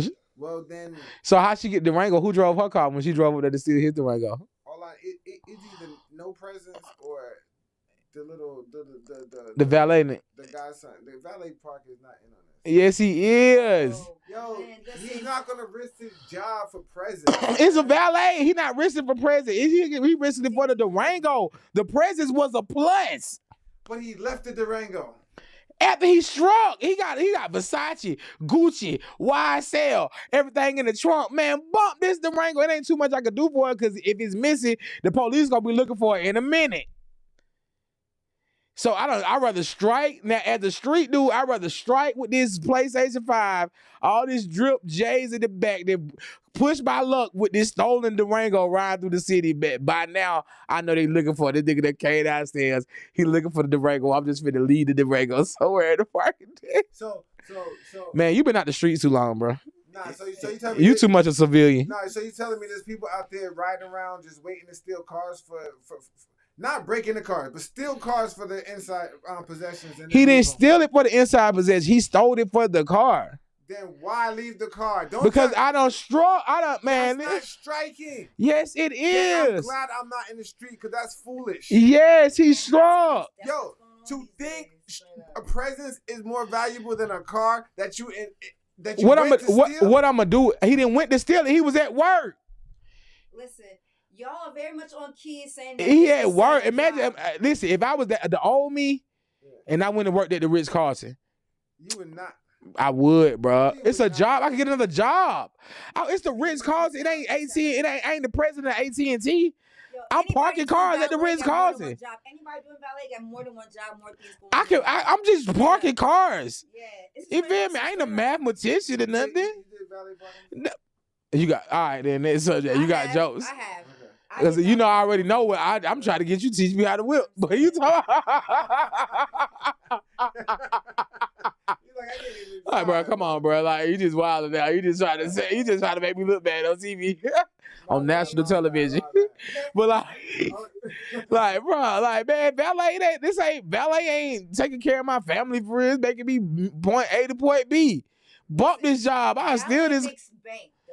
Man, not in this, not when rent $2,000. Unless you valet Obama and Donald Trump back to back in George W. Bush, man. Depending where you park, depending where you valet, people take man, $50. What is that? You gonna spend $150 in a day? He just got $100 tip. $60. That's just doing Christmas. We gotta wait 12 months for that type of giving to come back. I'm trying to tell you something. When I worked at a valet up around the corner, man, listen. Street, the buildings in there. I'm talking Gray Star. You know what Gray Star does? Make it bank.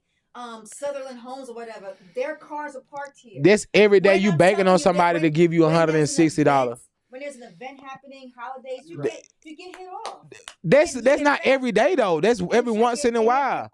If they're cool with you, you talk with them and report. But they not giving you $160 every day. Somebody got $1,000, bro. Not from one person. It was the owner of That's the property. a collective. It was the owner as a collective. One day he got the owner of he not getting it every day though. You think he getting $1,000 every day? They do work off tips. You're right. Right. That's you working off somebody giving to me. You working off of gratitude. Right. I ain't trying to work for no goddamn gratitude. I want to work for a guaranteed, it's set in stone check. I mean, Like, listen. That's why I could never be a waiter. The same person Can had you it. imagine? Can you imagine? Right, you the valet parker, and you got this whole setup that you steal cars, right? Right, and you call your man to steal this Hellcat, and he steals it, and then you find out on the news that they found it in the parking lot. What would you say to him? And he tell you the reason why I left the car. I'm not gonna lie. I'm not gonna lie. I'm The not. car is because I struck gold with presents. First of all, I'm not doing that with nobody. I done did a crime already with someone and they told. So I'm doing that by myself. I definitely. How you want to steal the car and work? I don't care. Listen, whoever I did it with got to be somebody I done did that did time before too. So you know when we get in there, ain't because I really ain't doing no crimes no more. Unless you feel me? Because two, me personally, I would have did the same thing. And would you, okay, look. Bruh, listen, you know how fast people be, ain't, back in the day, a person gonna hawk you down for their stuff. Man, these folks telling the police. I ain't got time to be looking, bro. You know how easy it's gonna be able to spot that car? It ain't like it's a green 1996 Honda Civic. It's a black Durango with an orange cat on the side. You feel me? They gonna find as soon as they see me. Whoop, whoop. Man, I ain't trying to have that. Not the day before Christmas. And the judge and we back to January the 3rd. I mean, that's why I said it. So did they call the police? Yeah, they called the police. So what police said? We don't know that part. I ain't looked back into the story since the other day. Did he file an incident report with them? Okay. Carlton don't talk to nobody because of the police investigation. I told you. They already been hard to work with from jump. Yeah, so like Fox 5. Bro, why you just couldn't help me out, bro? They didn't say anything. Fox 5. Come on. Why y'all calling me? I still think he is a setup. I ain't even gonna lie. To your point, this is what he says, and I quote, and I want y'all to tell me how this sounds. I'm really disappointed in Brooks Carlton, shared the guy. And maybe I am nobody to them, but hey, I just expected more from them. End quote. You know what that sound like? It sounds like somebody that was tricking off, and now he's trying to create guilt. Right. He's trying to create guilt within somebody else. Definitely tricking off. Yeah, he's trying to create guilt within me. I'm disappointed in you, sir, that you wasn't at home with your family at 10 o'clock. You're at the hotel. That's what the manager probably told them. Then he try to put the guilt. Maybe I'm nobody to them. Like, nah, bro. Don't try to put your guilt off on me because you thought with the wrong head. Your IQ was low, real low. Goddamn, the wrong low. And it should have been high. Your IQ should have been high, but it was low. What if he thought he was using the most of his IQ at that time? I'm gonna do this. You know how you said the other day we talking about we got a brain. He used the littlest brain that he got. He used the littlest brain that he got, and now I was like, I don't care. It's all a setup. It's rhetoric. I tell you. Listen, hey man, I don't know what to say. I want to say I hope y'all made up and your son eventually forgive you. But I know I ain't gonna let. I hope. Hold on now. I hope. You just said something that's raised good questions. What? I hope they made up. Is that grounds to end a relationship? My man not only tricked off, that's one thing, but then lied about it, another thing, and then made it public, your business. He didn't air that you died. Everybody know about your launch. I ain't gonna lie. We breaking up. It was a fact. He ain't even lie about it. Well, he just didn't tell what he was really doing now. But he didn't tell her. I don't know what he did. I just create my scenario of what I would do if I was in that situation. I wouldn't tell my old lady. I go straight to tell the news because she not gonna believe this that came out my mouth. So she gonna have to see it. The only way she gonna believe it if the news said like dun dun dun dun dun dun breaking news. Your man was robbed. That's the only way she gonna believe. You gotta say my man. Say my girl name in the interview. Like say like no, but I believe it more if I heard it on the news. Like if you just like imagine somebody calling your phone like babe, Boots, you funny, babe, listen, I was the first thing she gonna ask you is why you was at the Ritz-Carlton. Right. We just gonna talk about how women think in situations like this. They gonna be like, so why was you at the Ritz-Carlton? That's it. But I'm talking about how the sassiness that's gonna come behind the little. You know how they be trying to put two and two together. This the one time where you gave her all the right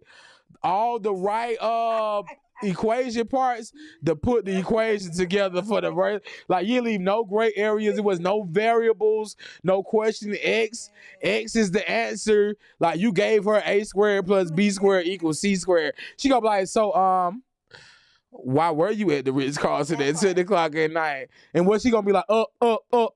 That's why he went ahead and told the news. Because we gonna get caught in the lie. He be like, I'm just gonna let the news do the talking for me.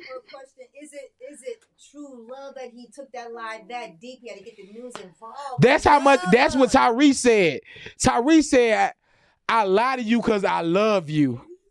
And these other women, I tell the truth because I don't care about. Yes, that's how much he loved her that he had to lie. You mean Tyrese the singer? On Baby Boy, that's what he said on Baby Boy. Jody, you keep lying to me. Yvette, I lie to you because I love you. With a straight face. With a straight face. Yeah. Now get in there and make me some tacos. Yeah, so he had to lie. That's how much he loved her. That he like, because if he told her the truth, she probably would have had a heart attack on the phone. Like, so if roles reverse, would you keep your girl if she did something like that? Like, she was driving your Hellcat, chick off with her dude at the Ritz-Carlton. Your turntable that she bought is in the back. She didn't buy it, but yeah. Stolen. You know what I'm saying? And she come out with the thing, and then I'm not gonna lie. I'm not gonna lie. Love you that much?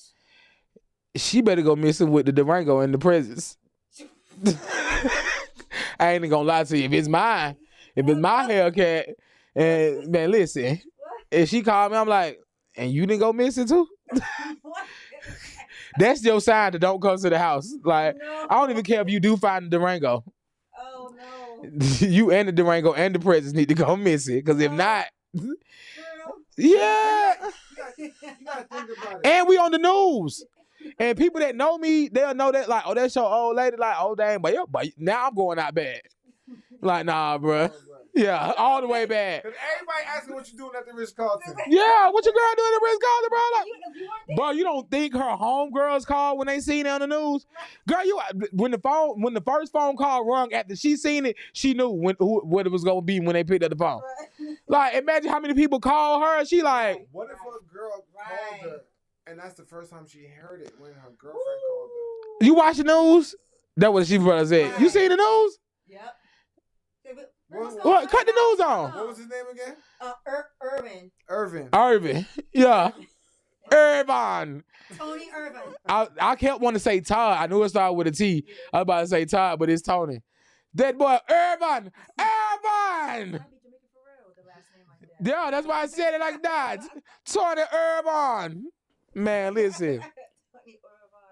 Listen. If it was me and I was the husband, of like the wife in the wife's position as the husband, you better go missing like the goddamn everything. Now see what had happened, right? See, Toya had a party at the Ritz-Carlton. I was there, right? And I was leaving. Busted. 2 a.m. I be in that thing like Mr. Biggs. I don't want to hear it. I don't. She loved you so much, she had to tell you such a fabricated story. All right. So I'm going to say it like how the woman. So I'm at home with the child on Christmas Eve. Yep. I want to, you know what I'm saying? I don't know. I'm painting a picture like she a good wife. So maybe she want to have hot cocoa and build gingerbread houses there. I'm waiting on you. You been out shopping all day. All day. So I'm thinking you in the line all day long, store to store, Marshalls, TJ Maxx, Walmart, Foot Locker, the mall, all that. It's lines. So maybe this he at the store until the store closed. It's 10 o'clock. Maybe he on the way home. He probably done talked to her today. Hey, baby, I'm just checking up on you. Baby, I'm just checking up on you. He in the Durango. So last time she talked to him, he was in the Durango. Now the Durango missing. First of all, the kid need new parents. Let's start with that. The kid need new parents. Why? Because they waited till last minute to get his Christmas stuff? In 2024, yo, my guy, just divorce your parents, yo. Go ahead. Divorce your parents? A man's 4 years old. He's like, I don't understand what's going on. Man, listen. I just wanted to Tonka truck for real, like. Listen. That man had $600 to go buy them gifts, and he took that and bought 5 hours. He spent $160 on valet. He spent $160 to get his car stolen. And that was the setup. That's right, because hey. What if? Hey, my God, hey. What if Ritz-Carlton don't want to give the footage because it's not the first time it happened at the Ritz-Carlton? It's definitely not the first time it happened at Ritz-Carlton. I mean, like a car being missing while a man's tricking off. The same way. I mean, not even he was technically tricking off. But the only reason I put the tricking off in there because I'm like, bro, you got a car full of presents, and they said you got you know what I'm saying, a son and an old lady. So nigga, why you not at home at 10 o'clock? So I'm like, bro, ain't no other reason a married man is at the Ritz-Carlton at 10 o'clock at night unless he's tricking off. I mean, he knew he was coming. He knew he was leaving the next day because that's in the statement. Yeah. He knew he was. Yeah, he said, you know, I was just, the next day. because he was going to trick off. He said, I'm getting up and leaving out in the morning, so I want to park right here. You know what I'm saying? It's easy. I ain't got to wait on you to bring my car. I can walk out, boom, toss the keys. I'm out of here. I ain't got to wait on you to go get the car. Which car you got? Oh, 166. Okay, I'll be right back. I ain't got to do all that. It's right here. Boom. You know what I'm saying? So, but for that to happen without no broken glass, the Ritz-Carlton, I feel like the Ritz-Carlton, this happened at the Ritz-Carlton before. And they're like, nah, we're not giving it out. Okay. Now I'm getting on my investigator because we done had fun with it. Now it's time, you know what I'm saying? This happened at the Ritz-Carlton, Yeah. right?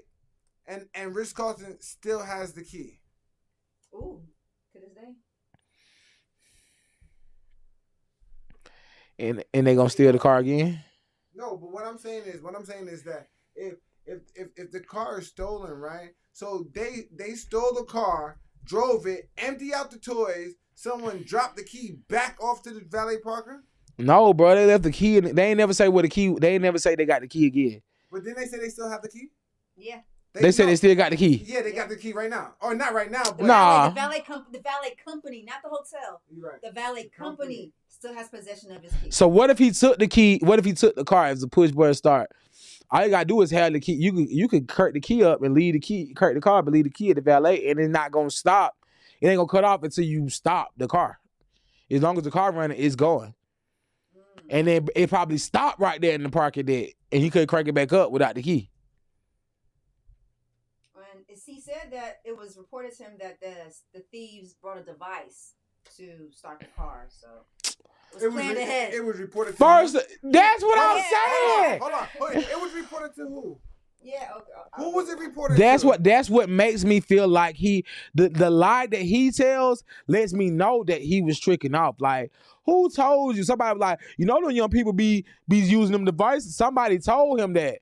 Nobody at the hotel said. Unbelievable. Somebody, you know, So he's narrating the investigation. Bro, himself. So he probably like that, man, they done stole my car. They be like, oh, you know them young people be using little thing to steal the cars nowadays. You know there's pus in the cow milk.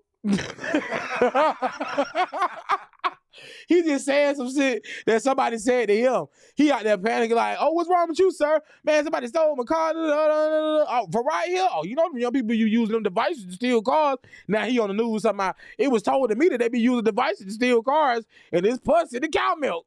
I'm like, yeah, they told, he said, and I quote, they told yeah. me that Yeah, I see somebody that. That's why I was was like, oh, he be tricking off for sure. Yeah. Now he trying to cover his own butt. Somebody That he said it to his girl, like, baby, they do be stealing the car with it. Because the only thing I know they be using to steal the cars, I know the Kia boys, they was using the USB drives. But that's how you know our news station is terrible. That they really put this fake story up there just for clickbites. Man, listen. Like, ain't nobody do no investigative. It's the fact that they put this up and they ain't put up none of the good stuff that was going on during the holidays, that people that was giving back, and the toy drives and the food drives and like it was like y'all needed something. This was a good year. I mean, like we were talking about, this was more of a mild. Yeah. Cool, Christmas. We saw the other day on the radio. The person on the radio was like, everybody seemed to be like, it was chill. They wanted it to be more drama than it was. And it wasn't. The whole Cumberland thing. Bro, listen, it was so much drama this year that people were like, Remember I told you guys that this country likes to keep you in a state of anxiety? Did I say what y'all? No, not that. I remember you saying that, but not me. I got my own anxiety. To your point, the Ritz-Carlton has not reported any cars stolen. Oh yeah, that's what I'm saying. As soon as that, I know it ain't happened before. Cause first of all, it's a hotel. Somebody done got their car stolen or breaking in before. They haven't reported it. That's what I said. That's how I know if they pull that camera and it happen like that, the first thing they're gonna say is they're gonna go back to anybody else that had the same type of situation. And now We gonna see on the news. Ritz-Carlton has man, come on, Right. yeah, come on now. Ritz-Carlton one of the hotels that there's prestige. Like it's one of those up there hotels. Like they don't want to tarnish their name, bring any damage. But listen, if y'all got people there that's still in the Durangos, I got it. Nah, but do you know how confident you gotta be to tell somebody just like piss off? Yeah, like they in distress and I done spent money here. Then that means they're not involved in it. Nah, They're not involved for sure. Yeah, there's Ritz-Carlton, the hotel, and then there's a valet company itself. Yeah, that's It's two different entities sharing the same property. but what I'm saying is I need the camera. Y'all got the camera footage. True, The valet company don't have the own the camera. but they could. Not the valet, the camera for the hotel. I mean, they could. No, why would the valet own the camera company for the hotel? Security. But they They're valet. for their people. And it doesn't have to be on the hotel. It could be outside where their stand is. No, but they got the hotel. The hotel got to protect their property. I mean, That they should can be have a it too. requirement. What? That should be that valet parkers have Their their own own A camera on their shirt. Yeah, Oh. you know what? Like police. Yeah, why- Body yeah, cam, why- relax. Why- That's just in good. case you stealing. and all of that. Because companies are interchangeable. So why, like, they might use another valet company next year. So why would I invest my money in putting up a camera and I just put it on my employees? Like, Guess what? So all 4-star hotels have their own private security system protocol. So therefore, they really can't just lease it. They got to talk to their head security person. they got the camera.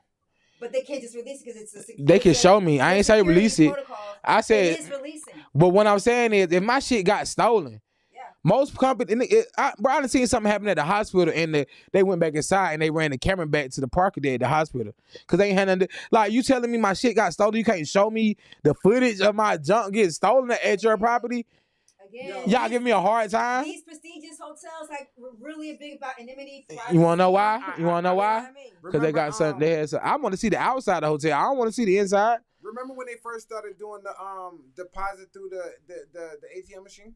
Yeah. The ATM? What about it? Right. So I did that one time. I deposited some money, and Bank of America told me that the money wasn't there. Now, mind you, I count the money in front of the camera, I open it up, put it in the envelope. I should everything so the camera can see it. Yeah. And when I asked Bank of America, I was like, "Yo, why don't you just look at the footage if you think I'm?" Because they're saying that why would the guy lie? And I'm trying to tell them, if he not lying, then y'all calling me a lie. They're like, "I'm not calling you a lie," but obviously you are. If you're not taking my word. Right. So I'm like, Joe, why don't you just go look at the cameras?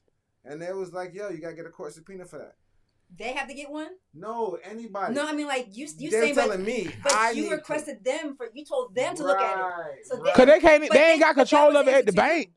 Thank Say you. what? But they got control of it at the hotel. It's a security. They have a security room. Again, that's Yeah, two of different. course. Again, that's two But different entities. that's what I'm saying. At the hotel. But legally, that's a tactic to draw out shit. No. Retains, you know what I If something mean? happened, if somebody if an employee stole some money at the Ritz-Carlton, they can run them cameras back right then to find out. That So could you be- can't tell me look, what happened to my that could car? be the stipulation. However, we're not talking about an employee. We're talking about a security Employee company. that stole We're talking about a security company. a valet. that is partnered with a hotel. No. If they're partnering, then guess what? The Yes, security sir. company still can't. So you can't make it exempt for the Ritz-Carlton. It's two different companies. Nah, but everybody gets sued though. You Everybody can't. gets sued. Right. I'm suing everybody, but you can't make it exempt. I'm gonna sue the Ritz-Carlton and I'm gonna sue the security company. Exactly. But I'm saying if I'm the employee at the Ritz-Carlton and the manager of the Ritz-Carlton accused me of stealing something, the manager can walk in the office at the Ritz-Carlton that has the camera footage and play it back Maybe for they her not. own discretion. Because You again- can. I done worked at a hotel before and I know they can do that. At the hotel, it's somebody sitting there watching the camera. It's So a why the four-star police hotel? didn't ask for the camera footage? They probably didn't get it right then. I'm just saying what he said there. He asked. They don't say what the police got when they asked. It just say when he asked, they told him no. Okay. It didn't say what happened when the police asked. We ain't got that. They ain't report that part of the story. The police went back and asked for it. So this is the worst reporter. I tell you, what's the name of the reporter? Because he need a new job. But maybe he did. Maybe what if he Fox got there before the police did? And that's worse. You call the news before the police? That's how No, I know maybe man, the police show up slow. Man, first of all, we know the police show up slow when you black. With Fox 5? Okay. When you black, the police show up slow for you, bro. Stop playing. He should have told him he was a white man at the Ritz-Carlton. They would have showed up fast. Oh my God. And he said he was in a BMW, what kind? 650 SXW. They would have showed. They was like, a Hellcat Durango, African American. Or It's African American. We gotta pull up slow. Listen, we done got engulfed in this conversation that we done missed all the articles and everything for the day. It is about time. Listen. Word of the day, throning. Throning is a term that's lately become popular on social media. Throning is a new name for an age-old practice, dating someone who's out of your league in an attempt to improve your own reputation. Excuse me. Some refer to it as leveling up, but dating up as it were, has long been a prominent part of romantic life. Throning points to an everlasting human impulse to chase status through partnering, and its emergence as a mid-20s trend word serves as useful reminder to clarify questions of wealth and status in our own relationship. Both men and women tend to pursue partners who are on the average 25%. On an average, 25% more desirable than themselves. Throning begins in high school, where teenagers tend to seek proximity to popularity. Eventually, those teens grow up to become adults who might continue to seek partners for other clout-chasing reasons. Throning can continue well into adulthood, which is one of the reasons why the big persons on campus, the big professional luminaries, and the big celebrities always seem to have people interested in dating them regardless of how they look at and treat other people. But throning your partner can be blatant and potentially relationship-killing attempt to take advantage of their wealth, status. Oh my God. People seek out in others what they think they're lacking in themselves, and if they're obsessed with their own status, then they probably care about yours. Do people use throning in business and or friendships? Throning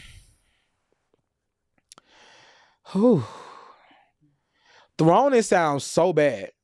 I just want to throw that out there. Throning, it basically sounds like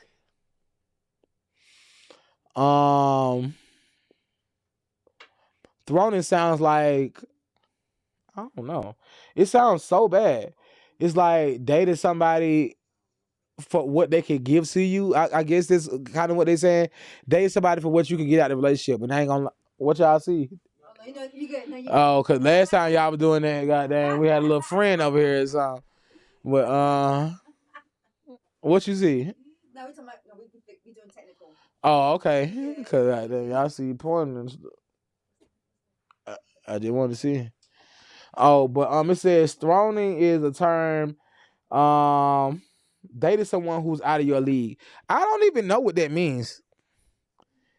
Cause I ain't gonna lie, I don't feel like nobody out of my league. Cause if I want you, I'm gonna get you. Especially if you know what I'm saying. I ain't gonna lie, like, but I don't know. If it's something I want, I don't even care if it was a no. Yeah. But if I want, obviously, if it's something I want, it met the standards of me wanting it. I mean, you made it sound like you didn't have a preference or, you know. Yeah, but sometimes you can prefer something and don't prefer you. Let's say today, Glorilla. Let's say Glorilla, like, ooh, Biggs, I think you're cute. I'm hopping now. And, right, but that's throning. Because her status will elevate you. Nah. Bruh, like I said, I don't need her status. I'm already me. No. I understand what you're saying. No. Throning, it sounds like you're using. Yes. No. I mean, we could be beneficial for each other. In any type of ship, y'all supposed to be using each other anyway. You can use somebody in a good way. But dating up is a little bit different. Dating up is different. Like, okay, so right now, dating out your league. Hold on. Oprah Winfrey is out of all of our leagues right now. No, she's not. Let me tell you why. You only put money on her. Take her money away. But that's leveling up. But I'm talking about as a person. I don't care about no money, nigga. No, but that's what. Okay, I I understand what you're saying about a relationship. I get it. No, I'm talking about friendship. I'm not talking about relationship. I know. Businessship, all that. Like even if I ain't vibing with you, I don't care about your money. We can't do business together off your vibe. Right. Like, But throning is when. Okay, all right. Because it say dating out of your league. Can I ask y'all a scenario question? I have a neighbor. She's very eloquent, speaks very good, top-notch tier vibes. I mean, teacher, very accomplished. She met a guy online dating. He works at Delta, all right, and he's very attractive, okay. Not as eloquent. He considers her to be a celebrity because of people that she knows, her connections. Now, he does ridiculous things to keep on being in her presence. Is that throning? No, that's goofy. That's goofy. You gotta know your own worth. That's goofy. You gotta know your own, sir, Mr. Delta man. Look at, know your worth, my king. Like, don't keep going. Listen, like you gotta know your worth. I don't care. Man, listen. You only dating out your league when you don't know your worth. Ooh, I like that.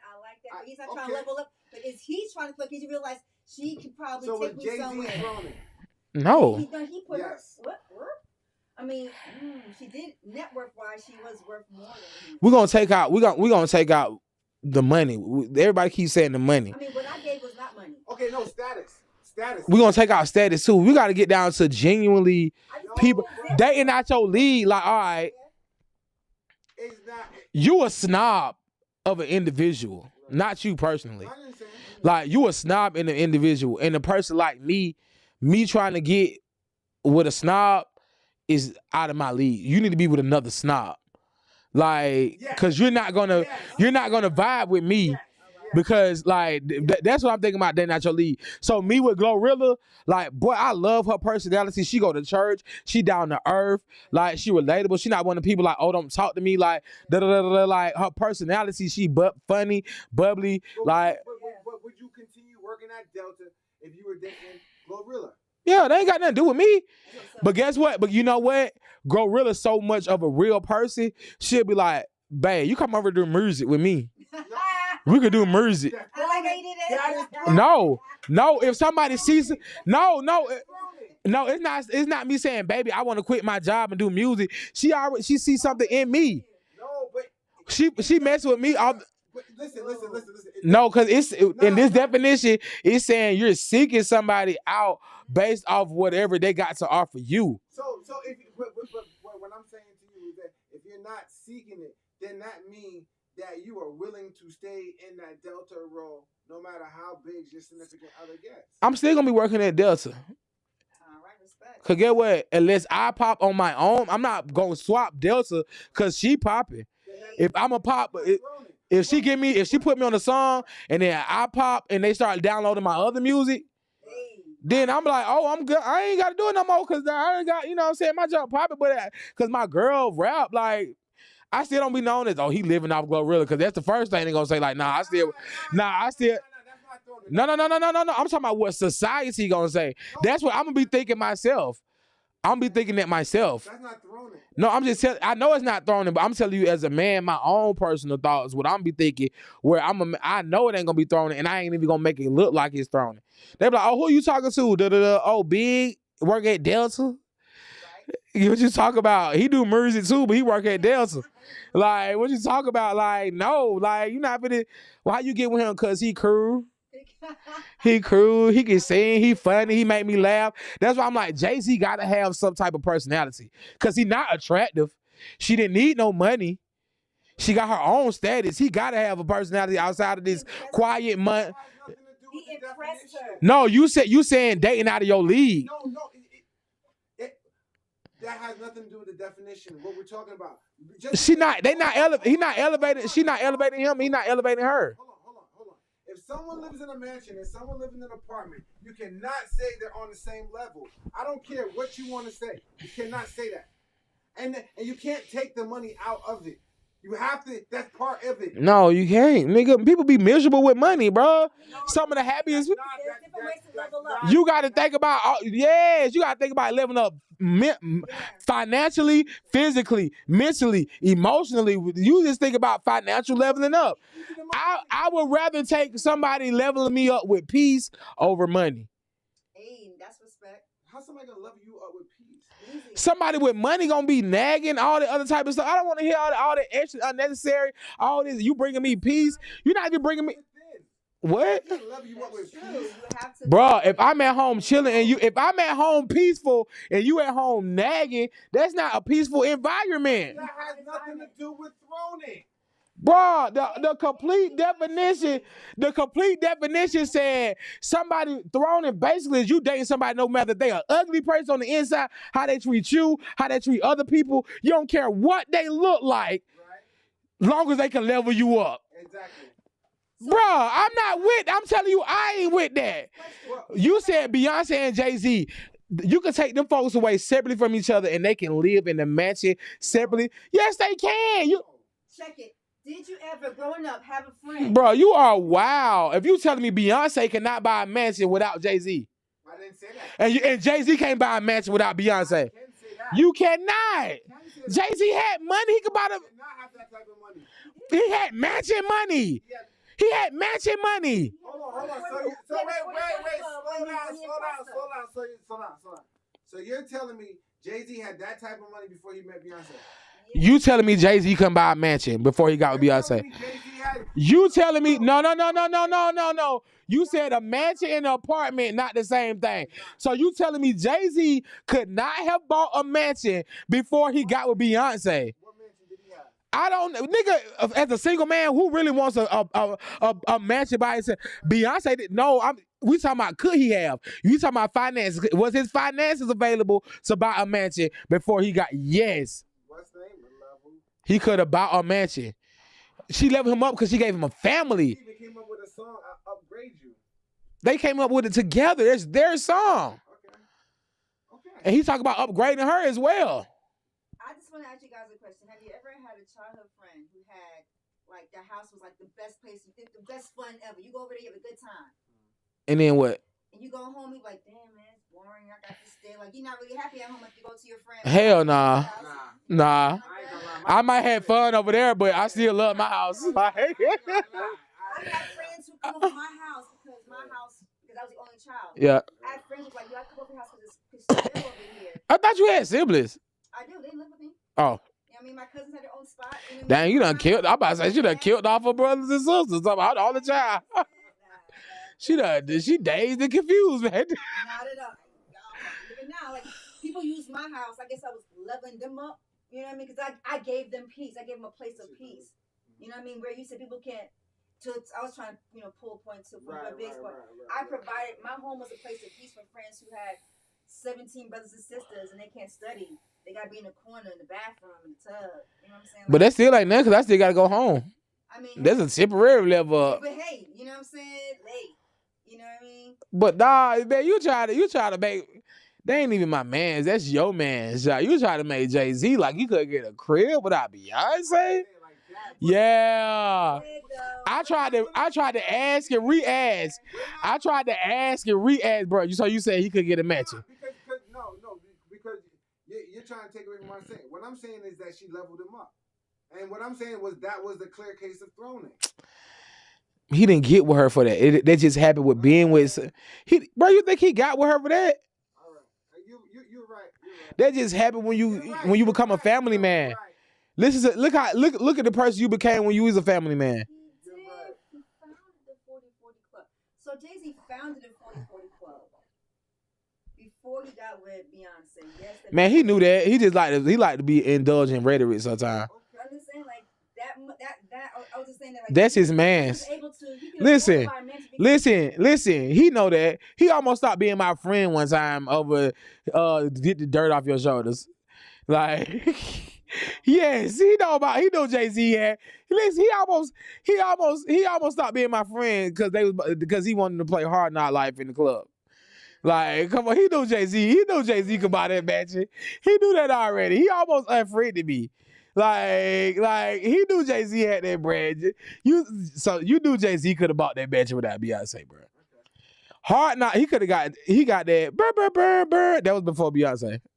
You're right. He got the check. He could have bought a mansion off that. She was 18 when they met.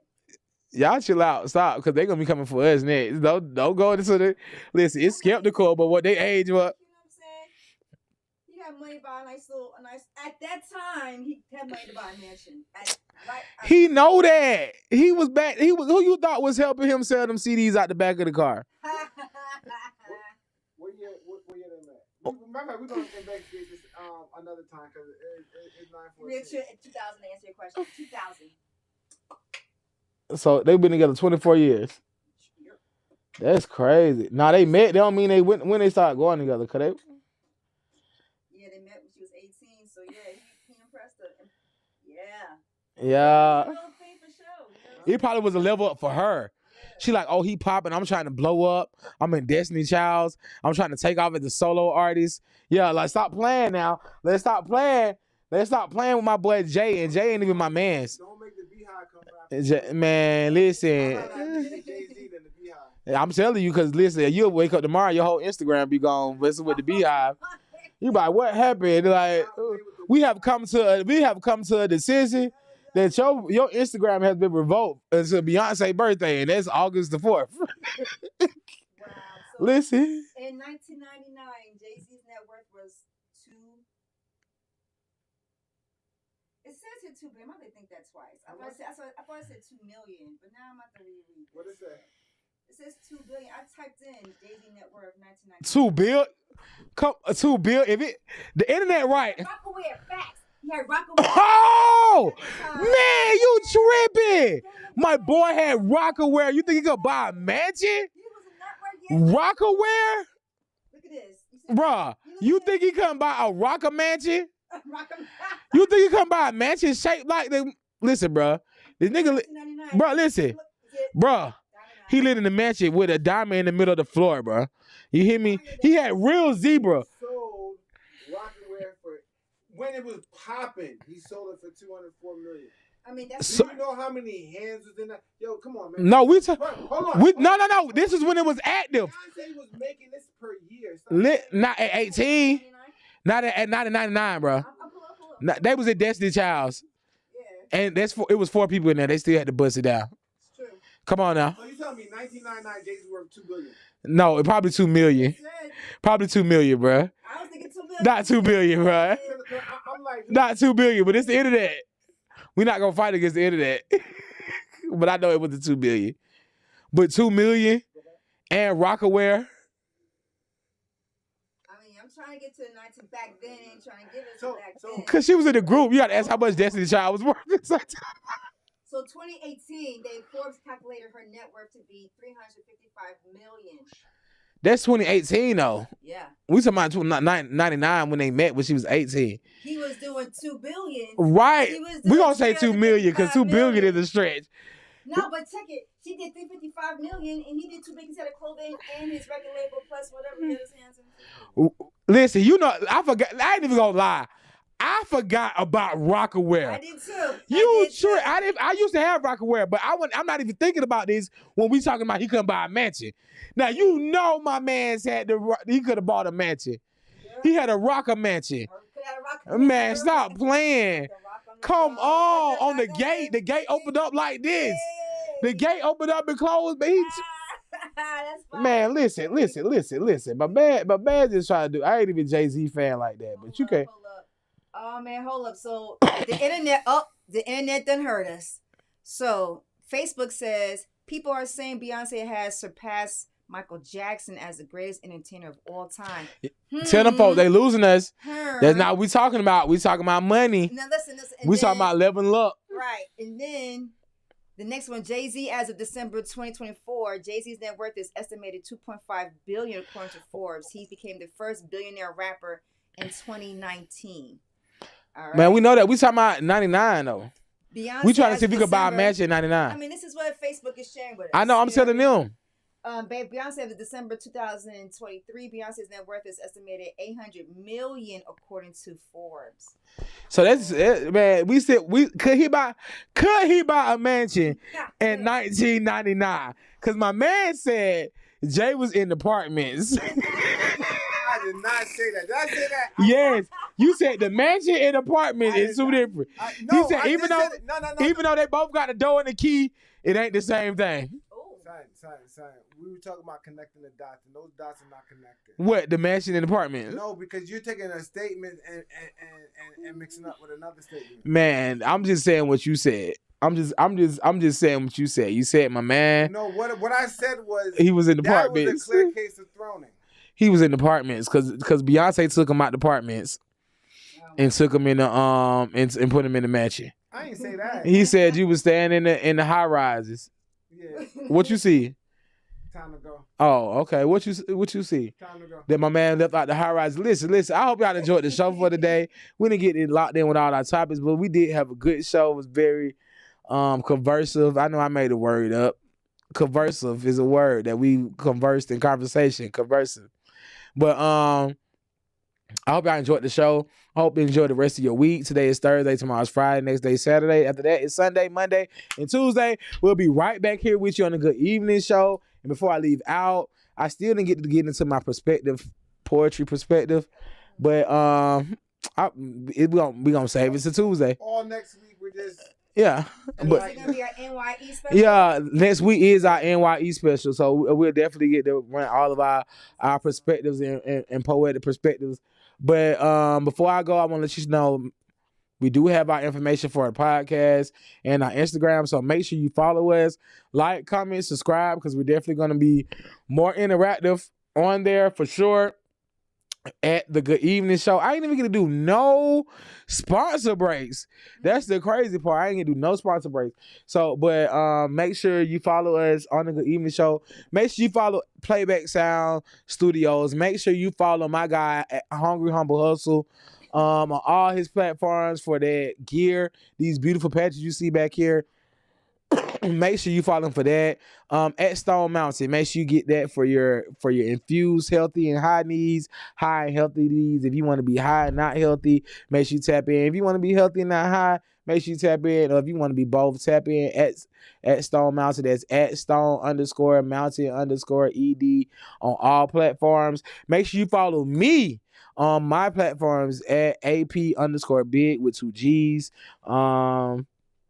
Thank you guys for kicking with us. You know, before I leave, I definitely want to hit you guys with my big thought for today. And I actually took this from the wise man once said, because he didn't get to be a wise man today. So I'm going to get steal it and keep it for this segment. So you guys, train your boundaries to be stronger than your empathy. Boy, let me tell you something. They said train your boundaries to be stronger than your empathy.